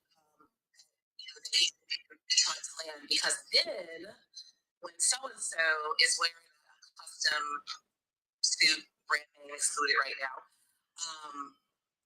then that's what matters. So, anyways, I'm just wanting to kind of share that. Just if you can help to paint a picture with me, like what is possible, based on the scenario I just gave you.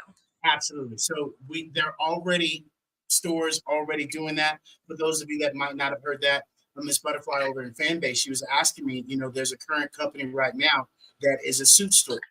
And what would the metaverse bring to their business to be able to showcase their business and also conduct sales real time? And so just like with Nike, this has increased not only their current sales in fabrics, but also digital fabrics as well. And this is exactly what Tara and I were sharing earlier, is that this man's suit store could literally be able to, instead of telling people to go to his website and look at all these hundred of millions of images, right, on in his actual metaverse or in his website, we now can strategically lay that out to where he can have different actual closet rooms with all of his shirts. We also could make it to where we know companies or our team, should I say, that will literally be able to take his actual products, so his shirts, suits, whatever, and make them into a digital actual suit where people can buy them also in his metaverse world. And so that's increasing his sales in the digital age. So it's kind of like having an ebook, right? That we all are looking at, that it's not your actual book, but it's taken into having some additional sales. And then also being able to say, hey, step into my website, go to this 3D immersive environment that you can join. Listen well, listen good. This is where people lose it when they hear metaverse. Join from yourself. You can join from your laptop. You can join from your iPad or your VR headsets. And what we've been battling is, oh, I didn't know I could do that. You all right now could go and join our Hello Plaza Mall, and you can see this better than I can talk to you about it. Because right now, it's like me trying to explain television to you when you've only been listening to the radio for the last 20, 30 years. It's very hard. Right now, we know the difference. Try explaining to somebody that has only listened to the radio, the television will. Talk out loud. It's impossible. And so this is what we share with you guys. Go into our metaverse and you'll see that right now we have our Hello Apparel store where you guys can go and purchase our actual apparel. And in the metaverse store, you can be able to click and sprint towards we have this all laid out where you can buy our shirts, you can buy our gloves, you can buy our yoga mat, you can buy all these things. This 3D immersive world. And we can take it a step further to where the AI avatar or talking about scanning the body, that's something additional. But yes, it can be done to where clients can come in instead of them coming to the actual store, right? Or for this suit shop, Or what happens is they'll say, I for need to have it instance, altered. well, they'll say, I need your measurement. So you either have to come into the store or you have to send in your measurement. So you have to either do the measurements yourself or someone else has to help you. But now, utilizing the technology you have right now, i.e., your phone, will allow you to be able to set up this system to where not only will someone be able to come in and say, okay, I have an avatar that looks like me because by my measurements, my scanned measurements, I have a replica within a avatar style of me that says, okay, I try on this suit, and we all know suits are, are different fittings of suits, just like there's dresses that are different fittings.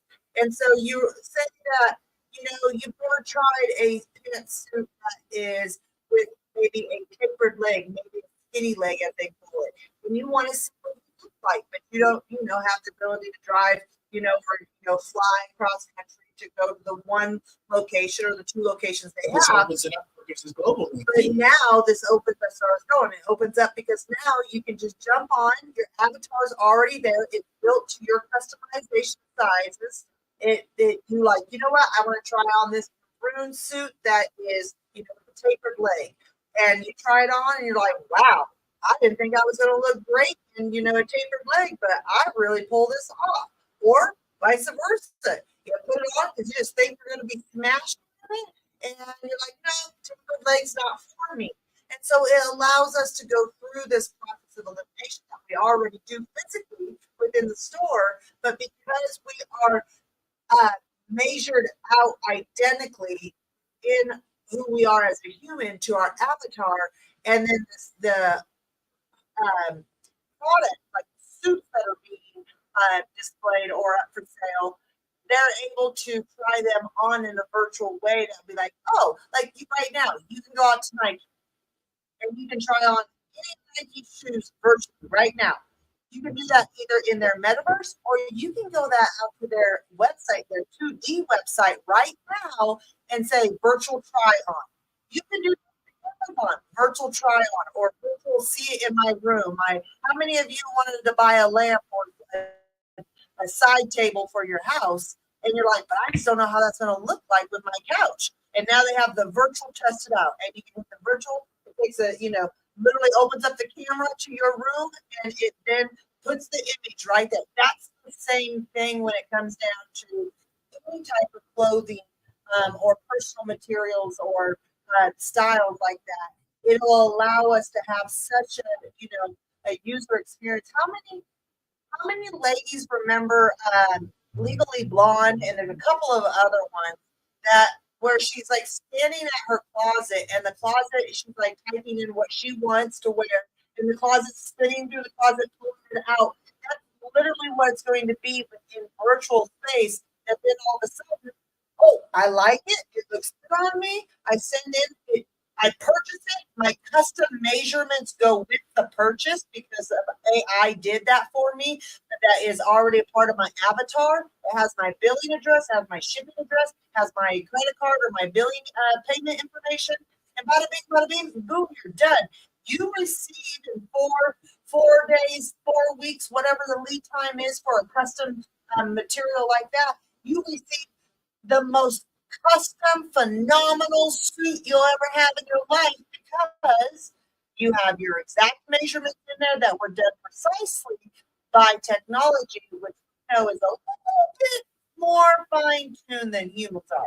And so it just is such a huge, awesome thing that, comes down the pipeline at the end of the day that we're going to have custom creations based because of technology. And so it is like walking in and getting a custom suit. I know David's had a few custom suits in his lifetime, and for him, he's like, this is phenomenal. The custom, the ability to have the customization, it feels great. I know any of us that have had something that's been customized to, even a custom shoe. I know, my dad used to get custom shoes made, tennis shoes, and he would wear those things for like 15 years because they were phenomenal.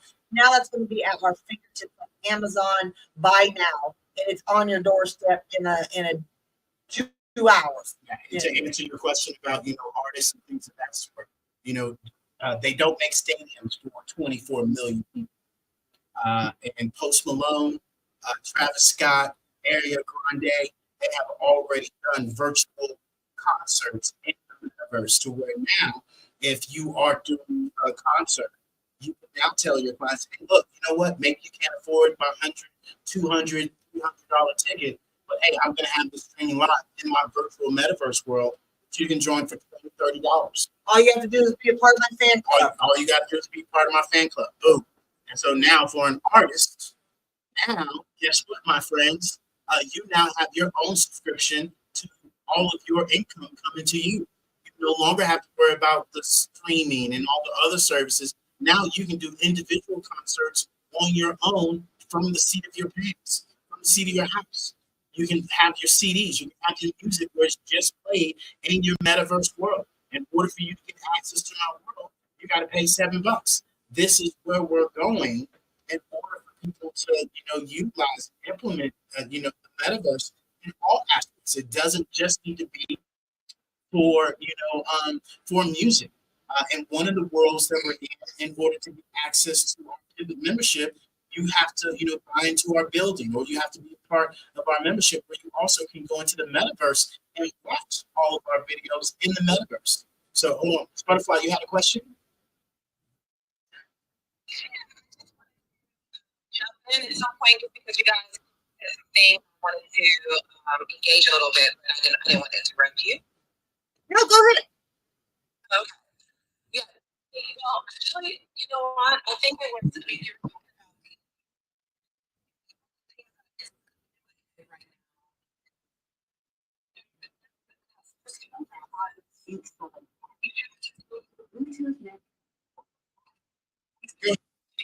I'm sorry, go ahead.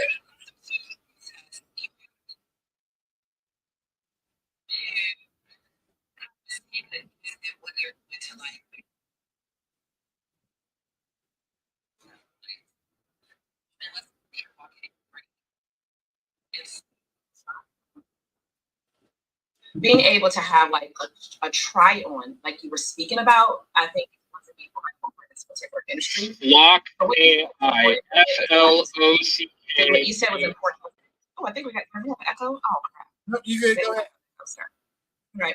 So what you said was important. That's a lack of education around the fact that you can enter the metaverse not only through your virtual reality headset, but you can also enter the metaverse through your laptop, and you can also enter the metaverse through your cell phone. So that's really important. So I need to think about that too as well, because essentially what you're saying is that you can set up a store in the metaverse, and then for your customers who do not have a virtual headset, that won't limit them from being able to have an experience. It won't be the same experience, but they can still have an experience and still conduct business with you. Am I correct in saying that? Yes, you are absolutely correct. And you can hit that link up at the top of Fanbase that takes you directly to our Biz in a Box that will allow you guys to access this, which is why the other day I asked, the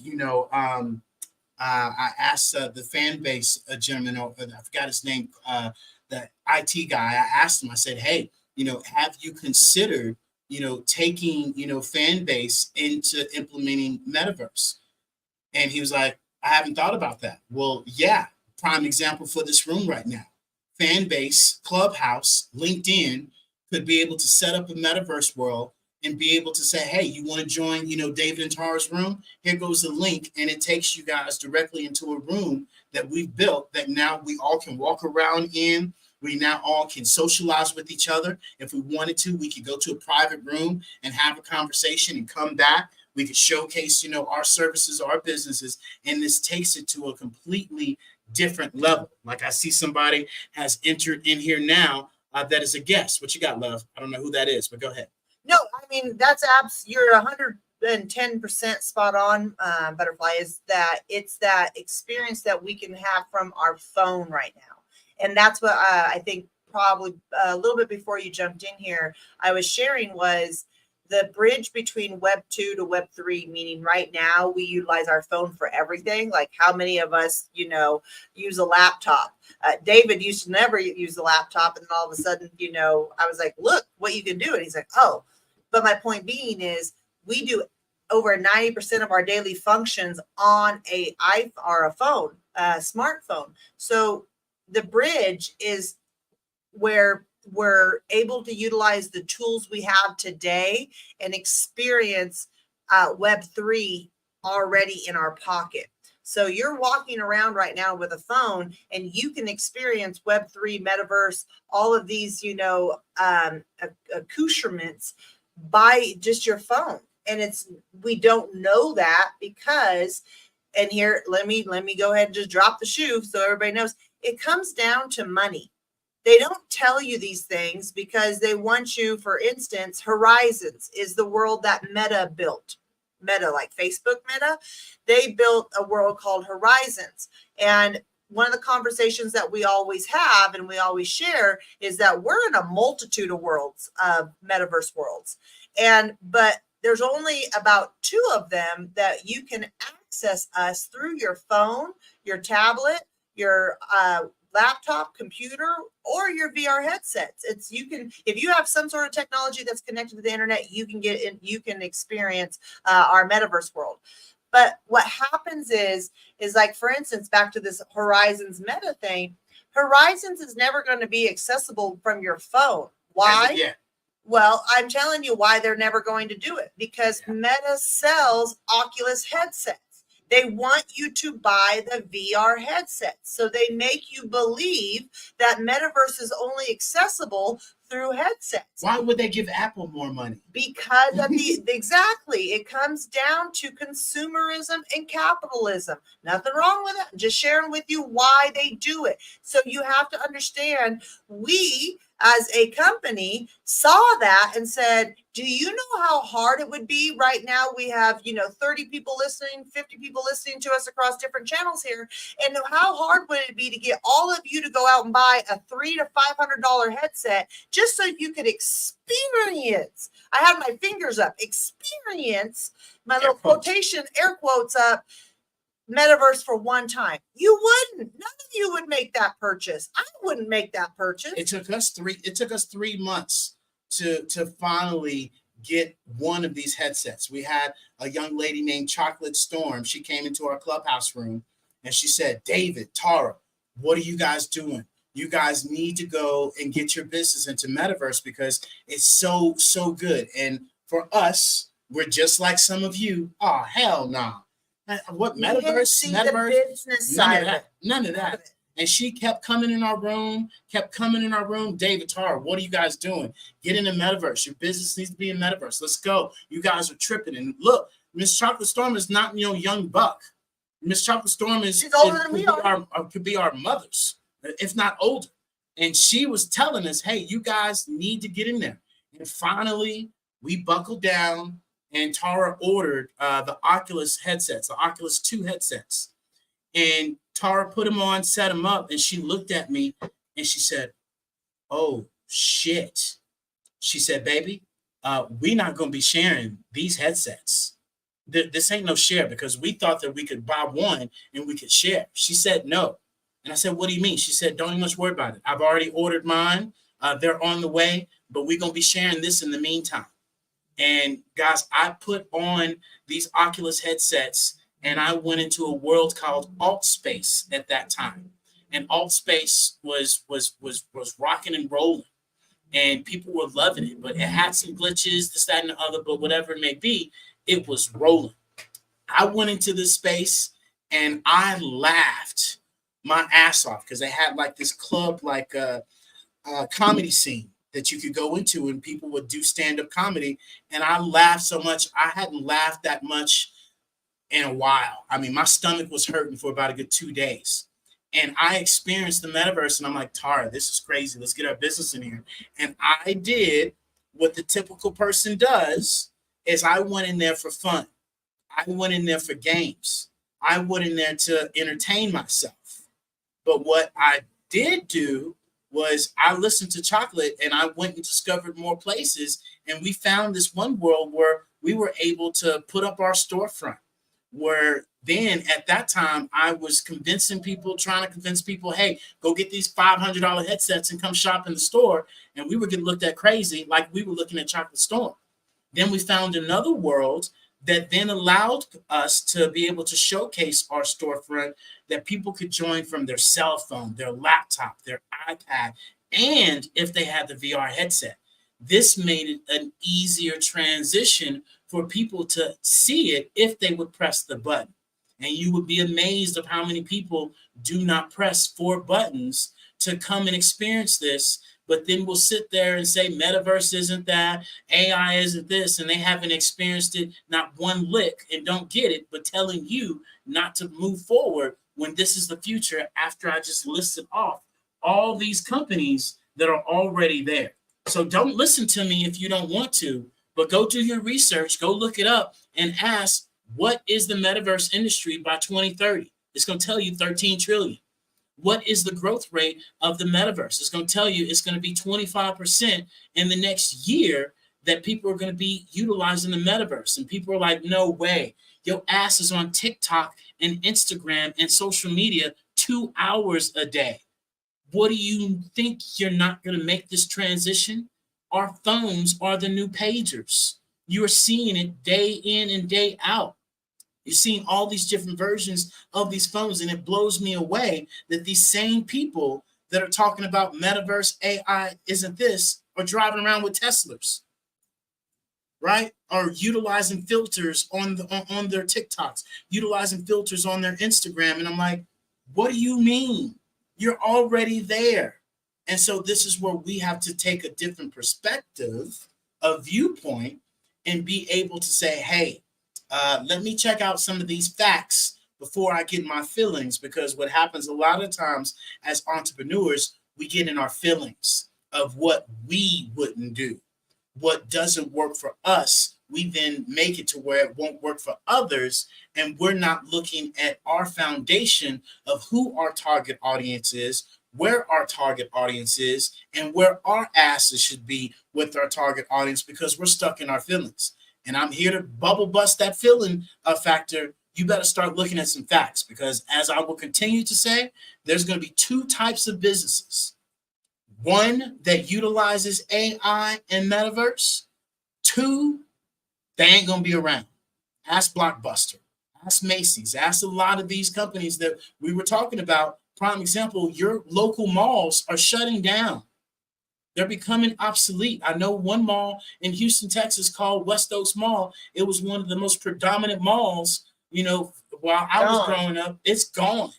It's 20 years later. Bye-bye. There was another mall that they built out in First Colony that was supposed to be a big mall. It's on its way to obsolete, because guess what?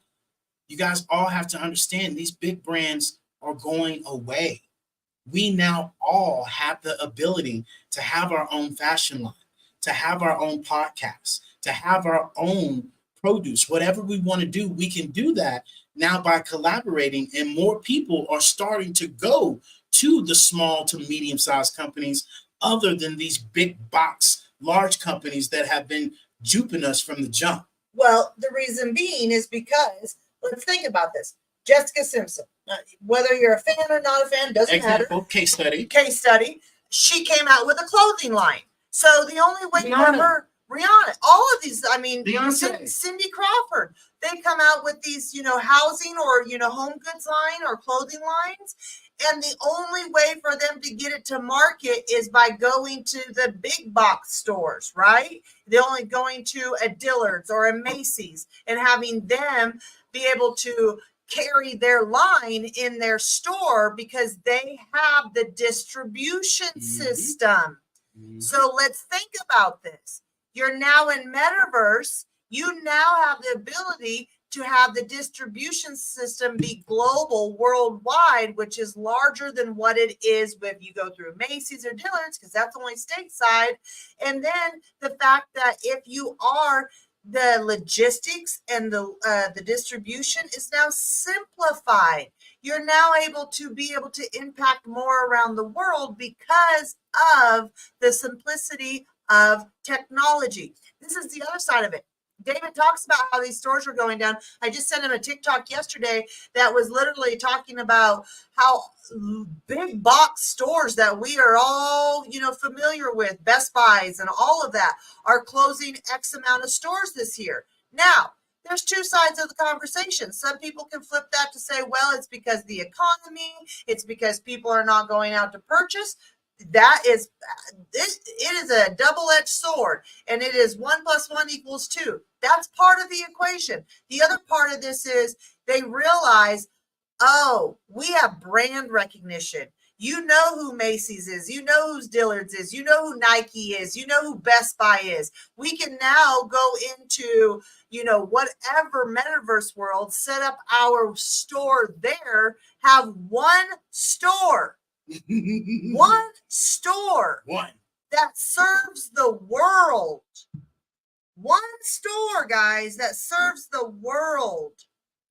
You go in, you're able to experience it through a Web3 experience, an avatar that, again, back to the customizations are implemented. You already have it. It's done. It makes it like a peanut butter jelly sandwich. It's just so good. And I hope everybody loves peanut butter jelly sandwiches. But the point being, guys, is we utilize these big box brand stores for distribution and logistics to get our name out there. Well, in reality, Jessica Simpson, Cindy Crawford, Rihanna, all of these big people that already are a brand, they already have brand recognition. They didn't need these stores to be able to put them on the map of who discovered them. They needed these stores for distribution and logistics. Because that's where everybody went. Because that's where everybody went. But now the logistics portion of this, the distribution portion of this, the Macy's, the brand, the Dillard's, the big box stores are going online. And here's something that what we're all going to discover. Cindy Crawford, Rihanna, Jessica Simpson, these ladies no longer have to go and take their merchandise over to Dillard's or wherever and have them, feature their brand and their goods. No more. Because now you can just go out to cindycrawford.io or whatever her address will be, and it'll be like, ooh, do I want to go shopping for home goods? Do I want to go shopping for clothes? Do I want to go shopping for beauty and, beauty tips or modeling tips? What is it that I'm after within her brand? I'm going to Rihanna because she's got Fenty, and I'm in love with Fenty and the products and all that. You already associate Fenty with Rihanna, so you're going to go that direction. It is association. The branding that we were utilizing the big box before are no longer valid. No longer. So that is why you are seeing the deceased, big box and this big retail. And it is double-edged. It is because people are not going to the stores. Well, that's because A, they create their own. B, they don't want to drive and go deal with the headache of, the stores. By the way, like David shared earlier, when Travis Scott did his concert in Metaverse, what is the largest stadium that in the United States that can hold people-wise? David's going to look that up. He was able to hold 28 million people within his metaverse world. Let me say that again. 28 million people. There is no stadium, whatever David pulls up right now when he asks AI what that is. There is no stadium. What is it, love? North Korea. It holds 114,000. There you go. But it has held up to 150. There you go. So whether we're between 114 to 150,000, that's nowhere close to even a million, let alone 28 million. And so it just allows a bigger, grander audience, customer base, community-based, whatever you want to call it, it allows the reaches to be able to go everywhere. And again, I was, like David said, I'm updating some of our corporate structures that we have that we're, utilizing. And within those web pages that I was updating, I was pulling up new information, and we have to keep in mind that the whole reason why people are making the adjustment over to Web3 is not only does it lower overhead, so we have stores, that you're no longer needing that. So now we have one central location. You can go in, and guess what? When you pop in, you're not going to see 28 million people. It's like, oh my God, there's 28 million people in my face. No, you're not.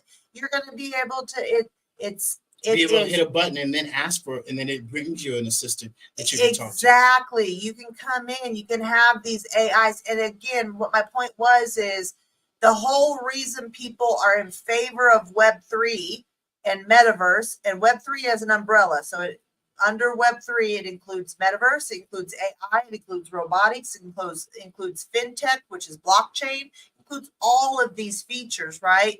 When the reason why people are more inclined for Web3 now is because of the time it saves people. Think about it. Our information right now is up all over within our Metaverse stores on different worlds, and people can go in and get the information and reach out to us for additional questions or purchase the product right there. We were just having a conversation with a young lady the other day, Miss Peaches. Bless her heart. She was like, I just had a couple of people come in the other day that was looking for solar, and I took them right over to your guys' solar store that you have up within this Metaverse world, and they got the information and went out and, got a free quote. That's how simple it is, because that's community. We're not in that world every day, all day. And so now the community knows it's there. And they're like, hey, you're looking for solar? We know where. Go right over here. I'll take you to the store and walk right in. And here's your information. And that person just goes, let me know if you need anything. And they leave the person alone. So I hope that absolutely helps. And Butterfly just dropped off. We were about to open the mic back up and see if she needed anything else. But hopefully that answered her questions of what she had. But there she is. Miss Butterfly, you're back. I wanted to see if that was helpful.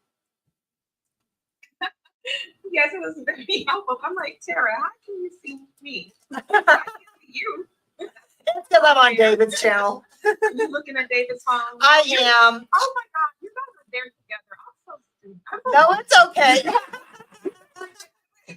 We're literally sitting 2 foot apart, maybe about 3, because it's a little hot here in Mexico. But yeah, you are married, so it makes sense that you guys are in the same space. For some reason, I'm sitting here thinking that you're in a different space and that you guys are just like simulcasting. But no, absolutely. I mean, it's just so much information to unpack. I mean, I kind of talked about one of the verticals, with my client. I think that as far as like fan base is concerned, I wanted to say hello to some of my friends in the audience. Miss Ange, Dr. Lovespell, hey K-Swear, hey Foreclose, hey Terrell. And Terrell, you should get up. David, did you see any invites? Maybe Terrell, I don't know if you want to come up, but Terrell has a very thriving popcorn business.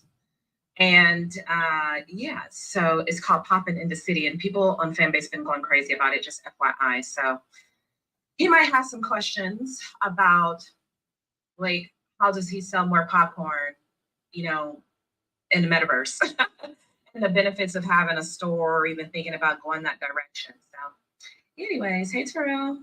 Hey, what up, y'all? David, I was that guest you probably seen come in your store, come in your platform. Yes, that was you that came in. Absolutely, yeah. I saw you as soon as I came in. Like, we got a guest in here right now. Man, he good the notification.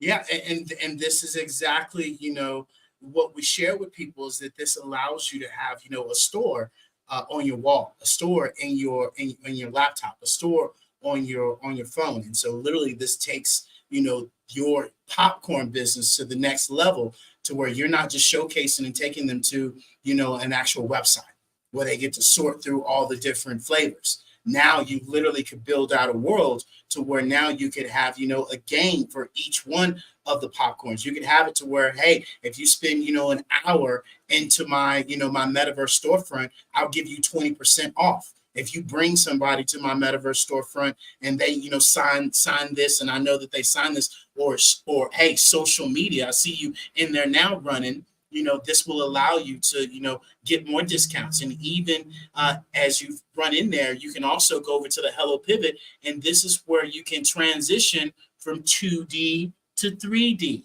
Well, David, that's great. I got a picture of my popcorn. Now, how do they go and purchase it? Right next to the side of the picture or one of those portals, you'll see, click here, and boom, that can transition people back to your website. So yes, this is where we all have to be able, especially those of us that are of the culture, and virtually anybody, we cannot get left behind in technology once again. And this is where we get to utilize this technology to our advantage and be able to collaborate, be able to build together if we can get outside of that old mentality.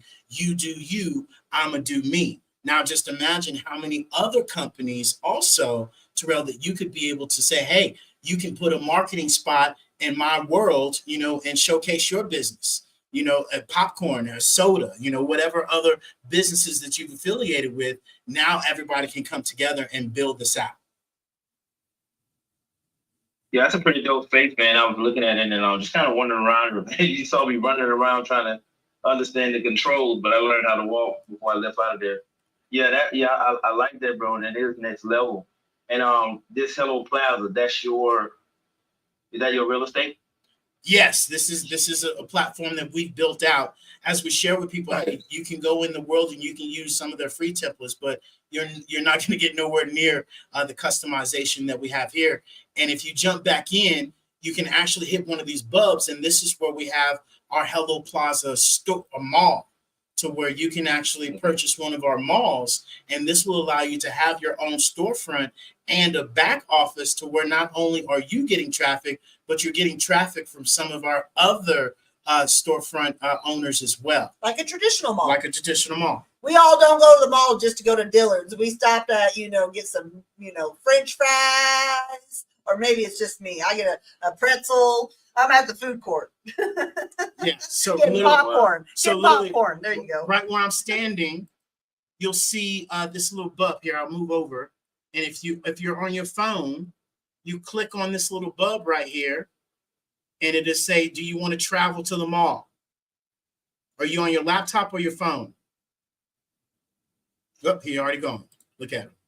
He's already in. He's already there. He already way ahead. Way ahead, right? And so that'll take you over to the mall's portion. And within the mall, we have other clients. So like Miss Roberta Pacino, who has her art store. We have, Miss Astonishing Pearls, which is within mental health and wellness that she does. You have Chef Andy in here.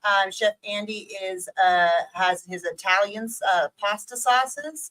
And so it's just like going into a traditional mall. You go in, okay, man, I need to grab some shoes. And you got 500 different stores of options to go and check out, the shoes that you want. But here you go in, I'm going to go get some popcorn. And then someone said, oh, I'm going to go check out the Italian sauces. Oh, or let me go check out the health and wellness over here in the mental health department, So it's that community collaboration where you are able to participate in other people's traffic that comes in.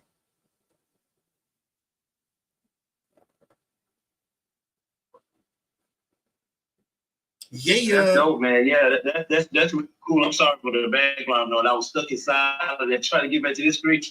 But yeah, I love that, man. That's pretty cool. I can definitely see the vision. Exactly, right. And so this is where we encourage people to join us, learn more about this. And if you want another demo, definitely hit me up and I'll give you a demo where you can see the full extensive of how this can, take the popcorn business and then be able to give you a different experience, especially with those. Yeah, I'm gonna inbox you, man. So that way I can set that up. We can do that. I would definitely love to see what that looks like. And then I can definitely see the vision and trying to get ahead of this wave before it comes. So yeah, I definitely appreciate it. For sure. And the importance of jumping in now just to learn and be informed is that you're reducing your technical debt. You know, I speak about this all the time. We're originally from Houston area, Houston, Texas. And in Houston, or in Texas, I should say, they have this thing called Hobby Lobby. It's an arts and crafts store. It was my best friend when I lived in Houston. Oh, Lord. And point being is, very long time ago, 30 years ago, when Hobby Lobby was in, they're still in business, but they're actually closing because of, they say it's because of just religious reasons. They're a very religious company based, but I honestly think it's also because of their technical debt. They don't have a single barcode, because when barcodes came out, the owner of them didn't feel like that was where they wanted to go. They felt like it was the mark of the beast, was his exact words. And so they have created such technical debt, left them way in the past, that now when 2020 happened, they took a huge hit because none of their products were online. You couldn't go out to Hobby Lobby and be like, oh, I wonder if they have this, Mod Podge, or if they have this, artwork, or if they have this, canvas that I could, and go look at the size and the cost and order it to where you could go pick it up. You couldn't do that. So they cut their nose off to spite their face.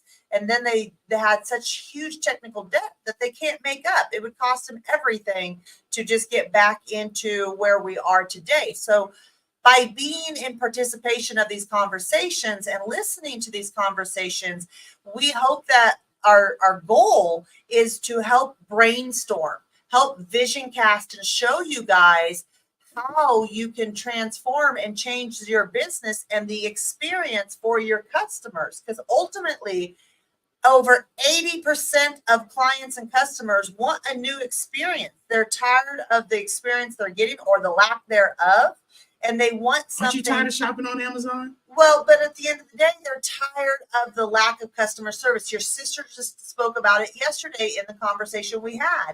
Was you walk in and she was like, where is everybody? I want the old traditional customer service. And like we shared with her, that's dead and gone. But if AI and a robot can give you better customer service than a human and make you feel like, oh my gosh, this is great, heck yeah. Because guess what? That robot is not dealing with personal problems. Maybe they got in a car wreck. They had a flat tire on the way to work. Maybe they got in an argument with their significant other. Maybe their children got car sick in the back seat and threw up everywhere. I don't know. But the robot doesn't have to deal with that. So they're not bringing that energy to work. And that's right now what we're experiencing in the human to human contact. And look, I love humans. I'm just saying, we bring a little bit of attitude some days with us. And we have to see that being able to utilize Web3 technology will be able to mitigate that and increase the experience, and it reduces overhead. We have to remember that it is a win-win. It's not only a win for your customers, but it is a win for you because it reduces the amount of overhead, the systems that you have involved. You'll be able to increase your growth and your revenue by working smarter, not harder. So hopefully that helps. Hopefully that. Yeah, no, absolutely. So I wanted to, first of all, I loved how you talked about technical debt, because that is really important. That's a message that I am trying to convey to clients, is the importance of being in the know and investing, even if it doesn't immediately impact your bottom line, because that's often the question, like, does this immediately impact my bottom line? Do I think I can? Is it worth the investment? Are there other things that I should be focusing on? And what I'm communicating is that you can't afford to get behind. So you need to make sure that you're adopting tools as they come out, and being a part, so that you have that knowledge equity, within your company. So I wanted to highlight that, but I also wanted to point people to to your page, because I loved that was like great. I put on your post that this is like top tier content, the robot. So if you guys are interested in seeing it, you can go over to David's page, where he's demonstrating this robot just doing all kinds of things. I mean, and this is not a cartoon. It's not an animation. It's an actual robot. It looks like a robot, and at some point they're not going to look like robots. They're going to look like us. But it still looks like a robot. But it's like it's doing housework. It's dusting. It's moving things. It's bringing someone their dinner, their food. I mean, this is happening in real time, guys, and it happens so quickly that every time I look up, there's something else happening that's shocking me, and it's like within months. And it's just how fast it's going to keep moving. So I didn't know if you wanted to unpack that a little bit, Dave, because I'm still trying to get a little bit more versed on where we are with robotics. I'm a little bit behind still. Yeah, no, you are spot on. And, that's why I said AI is old news. Everybody are now catching on to AI. That's cute and adorable. We're now moving to where this robotics is coming into full play, to where right now the robotics industry by 2027 is going to hit $43 billion. And I share this with people. People are like, oh, $1 billion, that's cute and adorable. That ain't nothing. Well, let me help you out, Lotto Stud.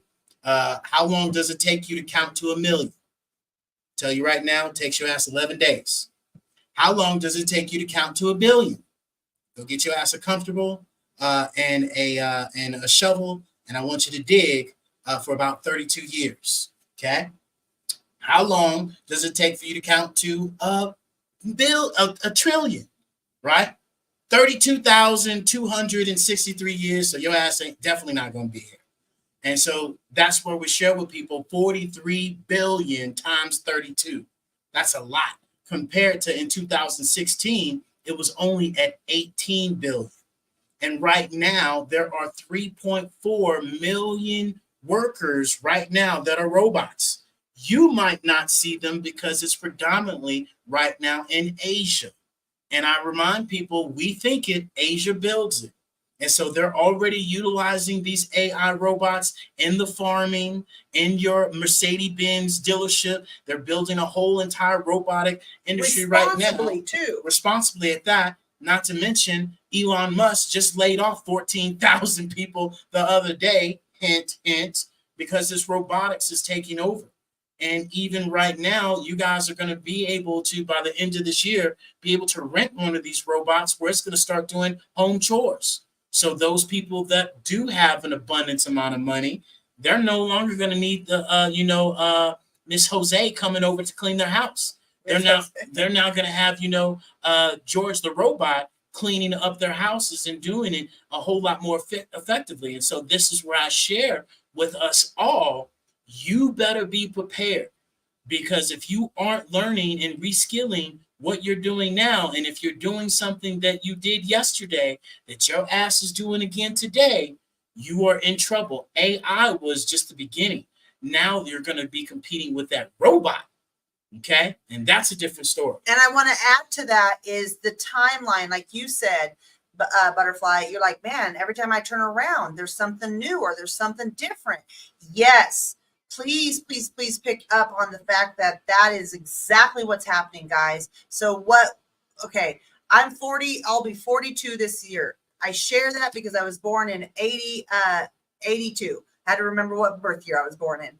And in the 80s and 90s, yes, we had, I remember Nintendo. I remember, the Sega. I didn't have an Atari, but I knew of it, but we didn't have one. I have an older brother who had one.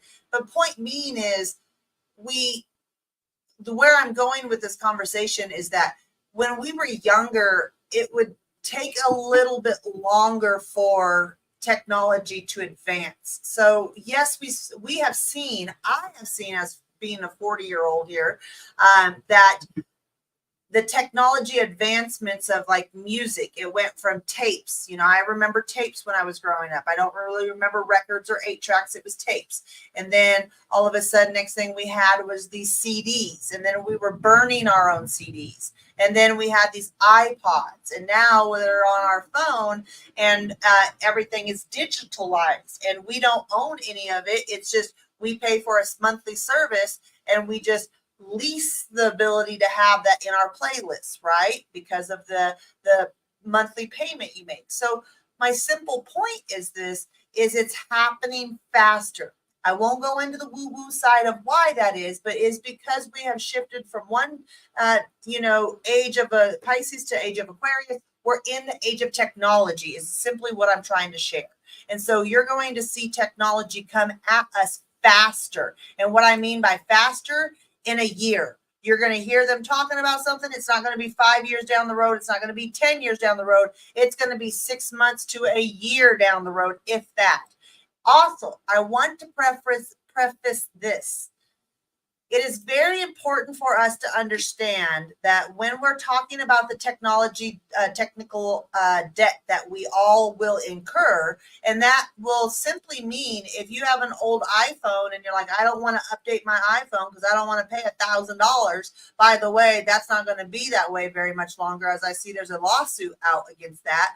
But my point being is, the longer that you keep an older iPhone and not updating, you're increasing your technical debt because you're not learning how to do some of the skills and the tasks that they create within the technology. That, just for example, we brought back one of our older cell phones when we went back to Houston to visit family, and we picked up some of our older technology to bring back because having extra cell phones around the house is great when we're simulcasting like this.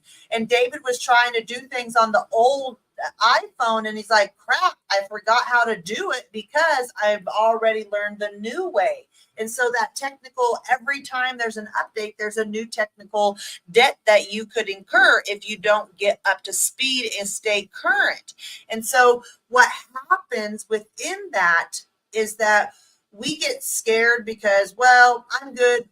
Well, I wouldn't say scared. We just get complacent, and complacent doesn't allow us for growth. And within that whole concept is that we have to understand Web3 is going to save us time, energy, and money, and it's going to be here quicker than later, sooner than later. We're already in it. So David and I used to say the future is coming. No, the future's here. The future is past. We're in it. Let me share this, and then I'll pass the mic back over to David and open this back up. Think about it from this point of view. I saw something the other day that said George Jetson. When was George Jetson born? You all remember the Jetsons from when we were growing up. When was he born? He was born in 2020. Was it 2020 or 2022? My point being is he was just born. And so the story goes is that the Jetsons was a casting of what the future was going to hold, but we're living the future now. And so if he was born within 2020, 2022 area, that means in 20 years, 25 years, we might see a society of what looks like mimics George Jetson now, or the Jetsons. Now, I know, very far-fetched, and we're like, holy cow, I'm not sure how we can get there. But we get there by bridging these small technical debts that we incur quicker and sooner rather than letting years go between it. And that is where Web3, again, bringing back up this QVC thing. David's mom used to watch QVC all the time. How many of us, I saw it too. I was scared to death to call an 800 number because my parents were like, don't call an 800, don't call a 900 number or whatever it was, And so I was scared to death to call any of those because I didn't want to incur a long distance phone charge on the bill. Second of all, I didn't have a credit card to give, but if I did, I didn't want to be giving it and not getting no product because that was so foreign. Everything you went and picked up, you got in your hands immediately, exchanged the value of good, and then left with it. Or you had the Schwann's guy come to your house and deliver something. But nothing was really ordered. And then when we realized QVC was a great thing, you could order, your stuff did show up. There was customer service. So if it was damaged, they would replace it or return it, whatever their policy was. And bada bing, bada boom. So we understand the evolution. We just get complacent like we did and say, well, why do we really need to be in Web3? Why do we need to be in Metaverse? That's not really relevant at all because why? I mean, it's just games. It's just kids. It's my friends' kids that are in there playing Fortnite and all that. Well, let me share something Your with ass you. said that about Facebook. You said that about Exactly. Instagram. You said that about TikTok. My mom said she's never going to get on Facebook. Guys, my mom is on Facebook daily. If I All the want to time. keep up with my mom, I just go on to Facebook and check out what my mom's doing on Facebook because that's where the baby boomers are. They're moving now over to Instagram and then TikTok. they're now getting on TikTok. They love to watch. Look, this is how funny it is. David's mom and dad will send us TikToks and we're like, you guys are on TikTok? They don't have nothing. They just consume and watch. But it's the fact that it's there. And so that technology, that phone that's in our hands, it's going to turn to where, think about it. We already have these Apple iWatches that are on our wrists, and most everybody has one because it's, oh man, it's right there. I can just, wear it. It's a wearable.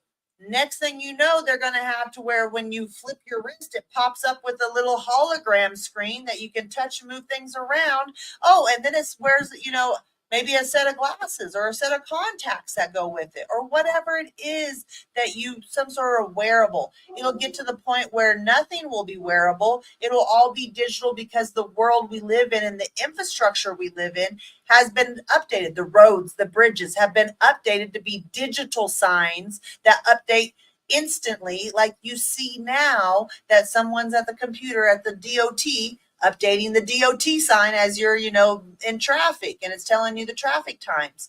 Those things are going to become more digitalized in a where it's more of a holographic AR environment as we go on. Between now and 10 years, it's going to be a beautiful thing. Hang on and grab a hold of this technology. Buckle up, buttercups. Back to you, Mr. Jones. But with that being said, guys, we encourage you all to come and join us. We have this conversation every single Tuesday at 4:30 Eastern Standard Time. And then come and join us for our Wisdom Wednesday, where tomorrow we're going to be talking about fintech, the future of fintech for your business. And then on Thursday, if you guys want to see a store owner that's going to be opening up their storefront in our Hello Plaza, come and join us on Thursday for our Hello Pivot live at 6:30 p.m. Eastern, where we're going to be showcasing Mac Leadership Solutions, Miss Marilyn Clark. She has our Biz in a Box. She has our storefront. She's one of our Pivot members. And so literally you guys can see how it's going to increase her business. And I love what Butterfly shared. A lot of times people think, well, how am I going to get instant gratification right now? What's going to be the benefit of me having this metaverse storefront? Well, let me help you out. If our asses were at a network event and you had one of the Hello LLC Biz in a Boxes, just like Chef Andy and all of these people, and you had a normal boring ass business card, and you show up to the table, and somebody says, "Hey, let me get your information," and you go and hand them this boring business card, and they just look at it and put it in their wallet, put it in their purse, put it in their cup holder, put it, and then it goes to the cleaners, and it never gets put in the phone. That's your experience. Where now me, on the other hand, hey, here goes a picture of my QR code. Go ahead and take a picture of that. Hey, my storefront is also in the metaverse. You can go to it right now because you've already hit my QR code. Go ahead and follow me on all my social media applications as well. But let's go visit my storefront. Say what? I don't have those VR headsets, David. I can't get. What do you mean? Hit the button right there. It says VR storefront. Right there. Boom. Hit that button. You can scroll on Facebook. You can be in metaverse. You can see that part, right? Boom. Hit that button. Download an app. Now at the dinner table at this networking event, we're having a conversation while you're on your phone about our services, about our products, about what we do, other than the person that said, just go ahead and put my card information. So this, my friends, is experience, right? So just imagine, right, Terrell being able to have this conversation. Hey, instead of just going to my website to visit, all my different popcorn, now go into the metaverse and now you get to experience all of these things in a different way. Hey, you know what?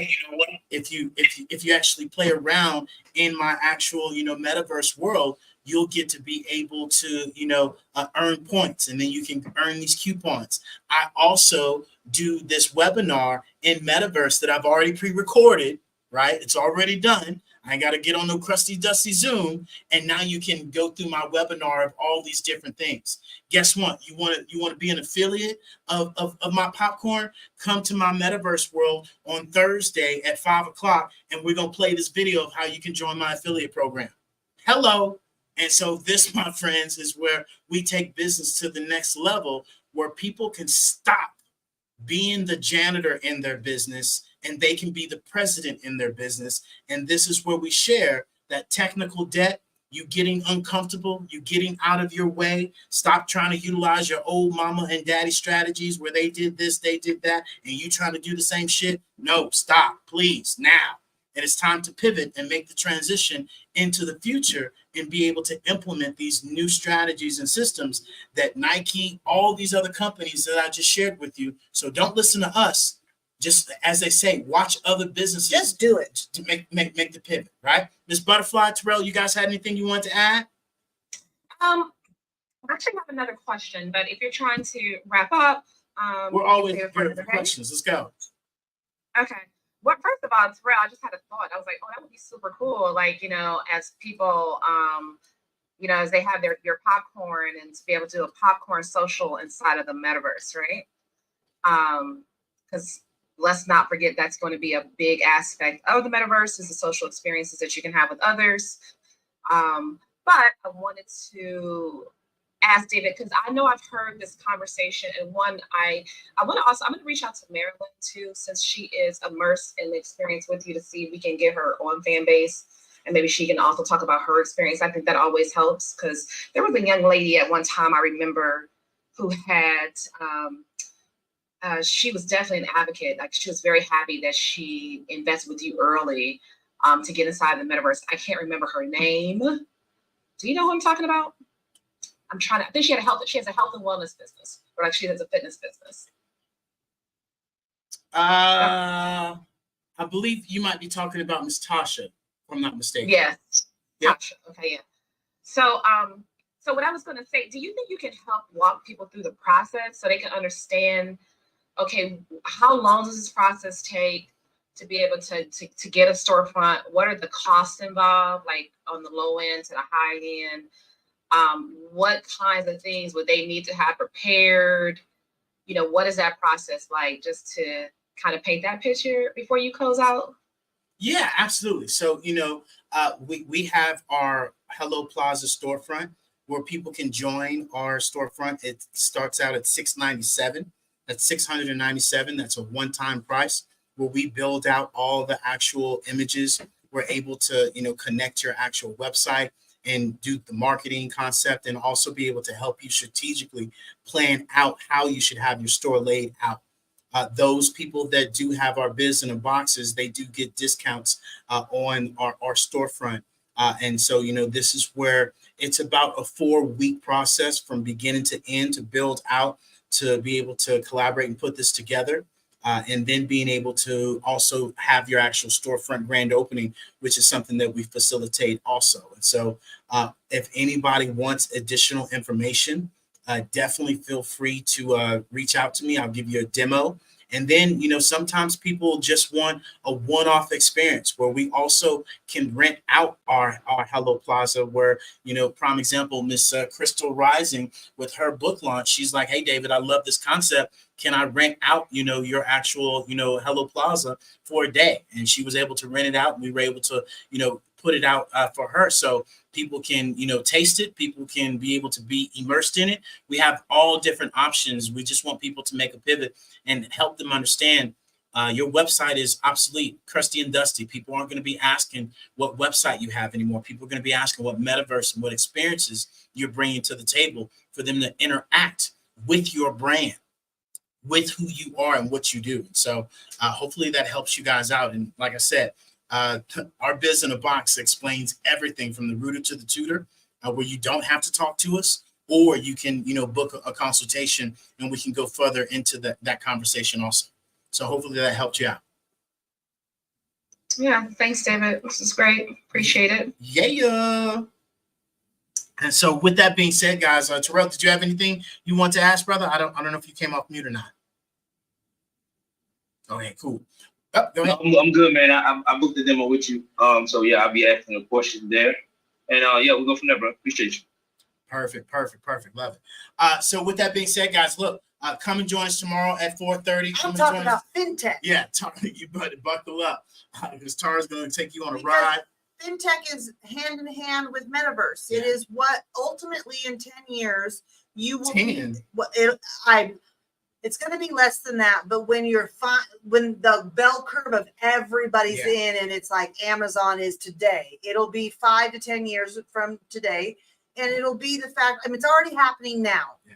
So that I want people to understand that, but it'll be to where the marketplaces will be 100% Web3. Web2 will be completely gone, meaning you won't be going to a website anymore. It will be where you step into the hello. It'd be like you telling somebody to go to my AOL account. Yeah, exactly. Well, exactly. Absolutely. So, hey, go AOL message me. You know what I mean? And so it'll be where you step into the Hello Plaza. Page me. You're going to have, your own Hello. We're going to have our own Hello token, and anything that you want to purchase is through that token, but that token is it's already instantly tied to the currency of value, the US dollar, the Canadian, the Mexican peso, whatever, wherever you are in the world, it's already tied to that. But we are eliminating the transaction and speed, as well as when you exchange rate is the word I was looking for. And so when we have services that are in US dollars and we go to, maybe sell that to somebody within Mexico and the rate of, exchange is way different, we're going to be able to solve that. So I get David's already looking at me. We're not in Wednesday, Tara. So I'm going to zip it because I get excited because it's all so interconnected. Yeah, it is. Hey, David. I see that you're a Go High Level user, man. Are they moving in sync with where we're going in the future?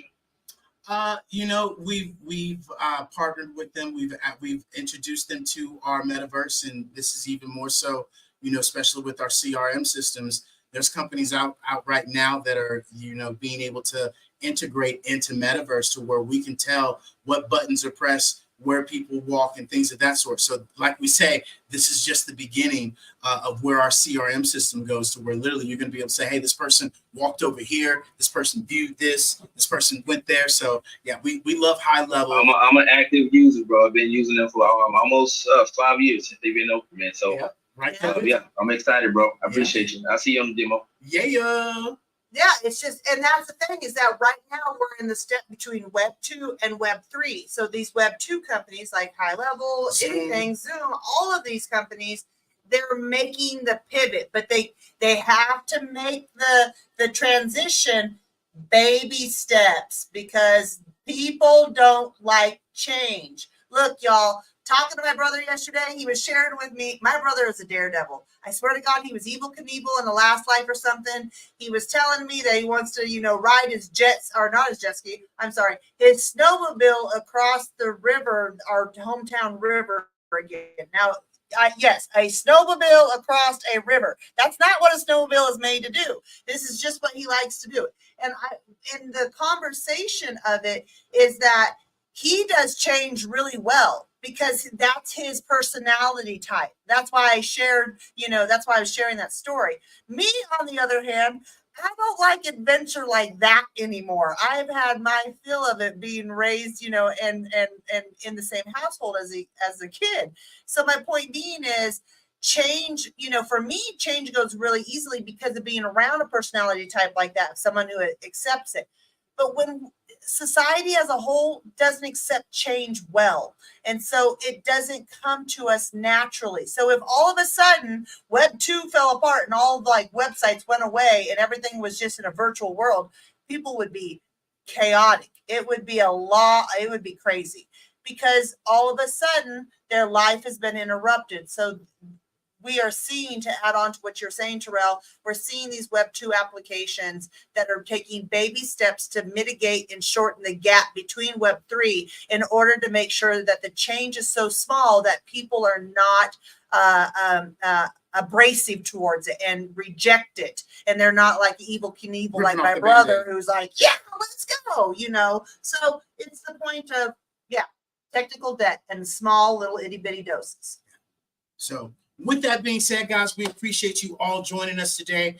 Definitely appreciate your time. As you know, time is our only competition. So if that's your competition, we are dang sure on the same side, because this is where we help people get their time back so you can spend more time on your health. You can spend more time on your mindset. You can spend more time on your relationship. And ultimately, that's what's important. But we understand that you have to be able to build these systems, put these strategies in place. And this is what we ultimately do. And we just don't talk about it. We do the things. Everything that we share is something that we've done, something that we've been doing, not just something that we've tested out or that we kind of know. No, if we're talking about it, we're done it and we're in it. And we want you to encourage you to make the same pivot, because I too, Tara too, started out not knowing none of this shit. But what we did do is we start pressing some buttons and start figuring this stuff out and start moving forward and being able to share this as we share it. Our story is our glory, and it's going to help you avoid these landmines. And more importantly, it's going to help us remember how far up the mountain we've made, because we're either going to make it to the top or we're going to die on the side of this mofo. Well, we ain't coming back down. We ain't coming back down. Because Web 1 doesn't exist anymore. So we got to keep going. Keep going. So with that being said, love, kindness, integrity. Hey, appreciate y'all. Yeah. But most importantly, commitment and consistency. And until next time, toodles. We'll see you guys later. Have a great one. Hey, and thanks, Butterfly.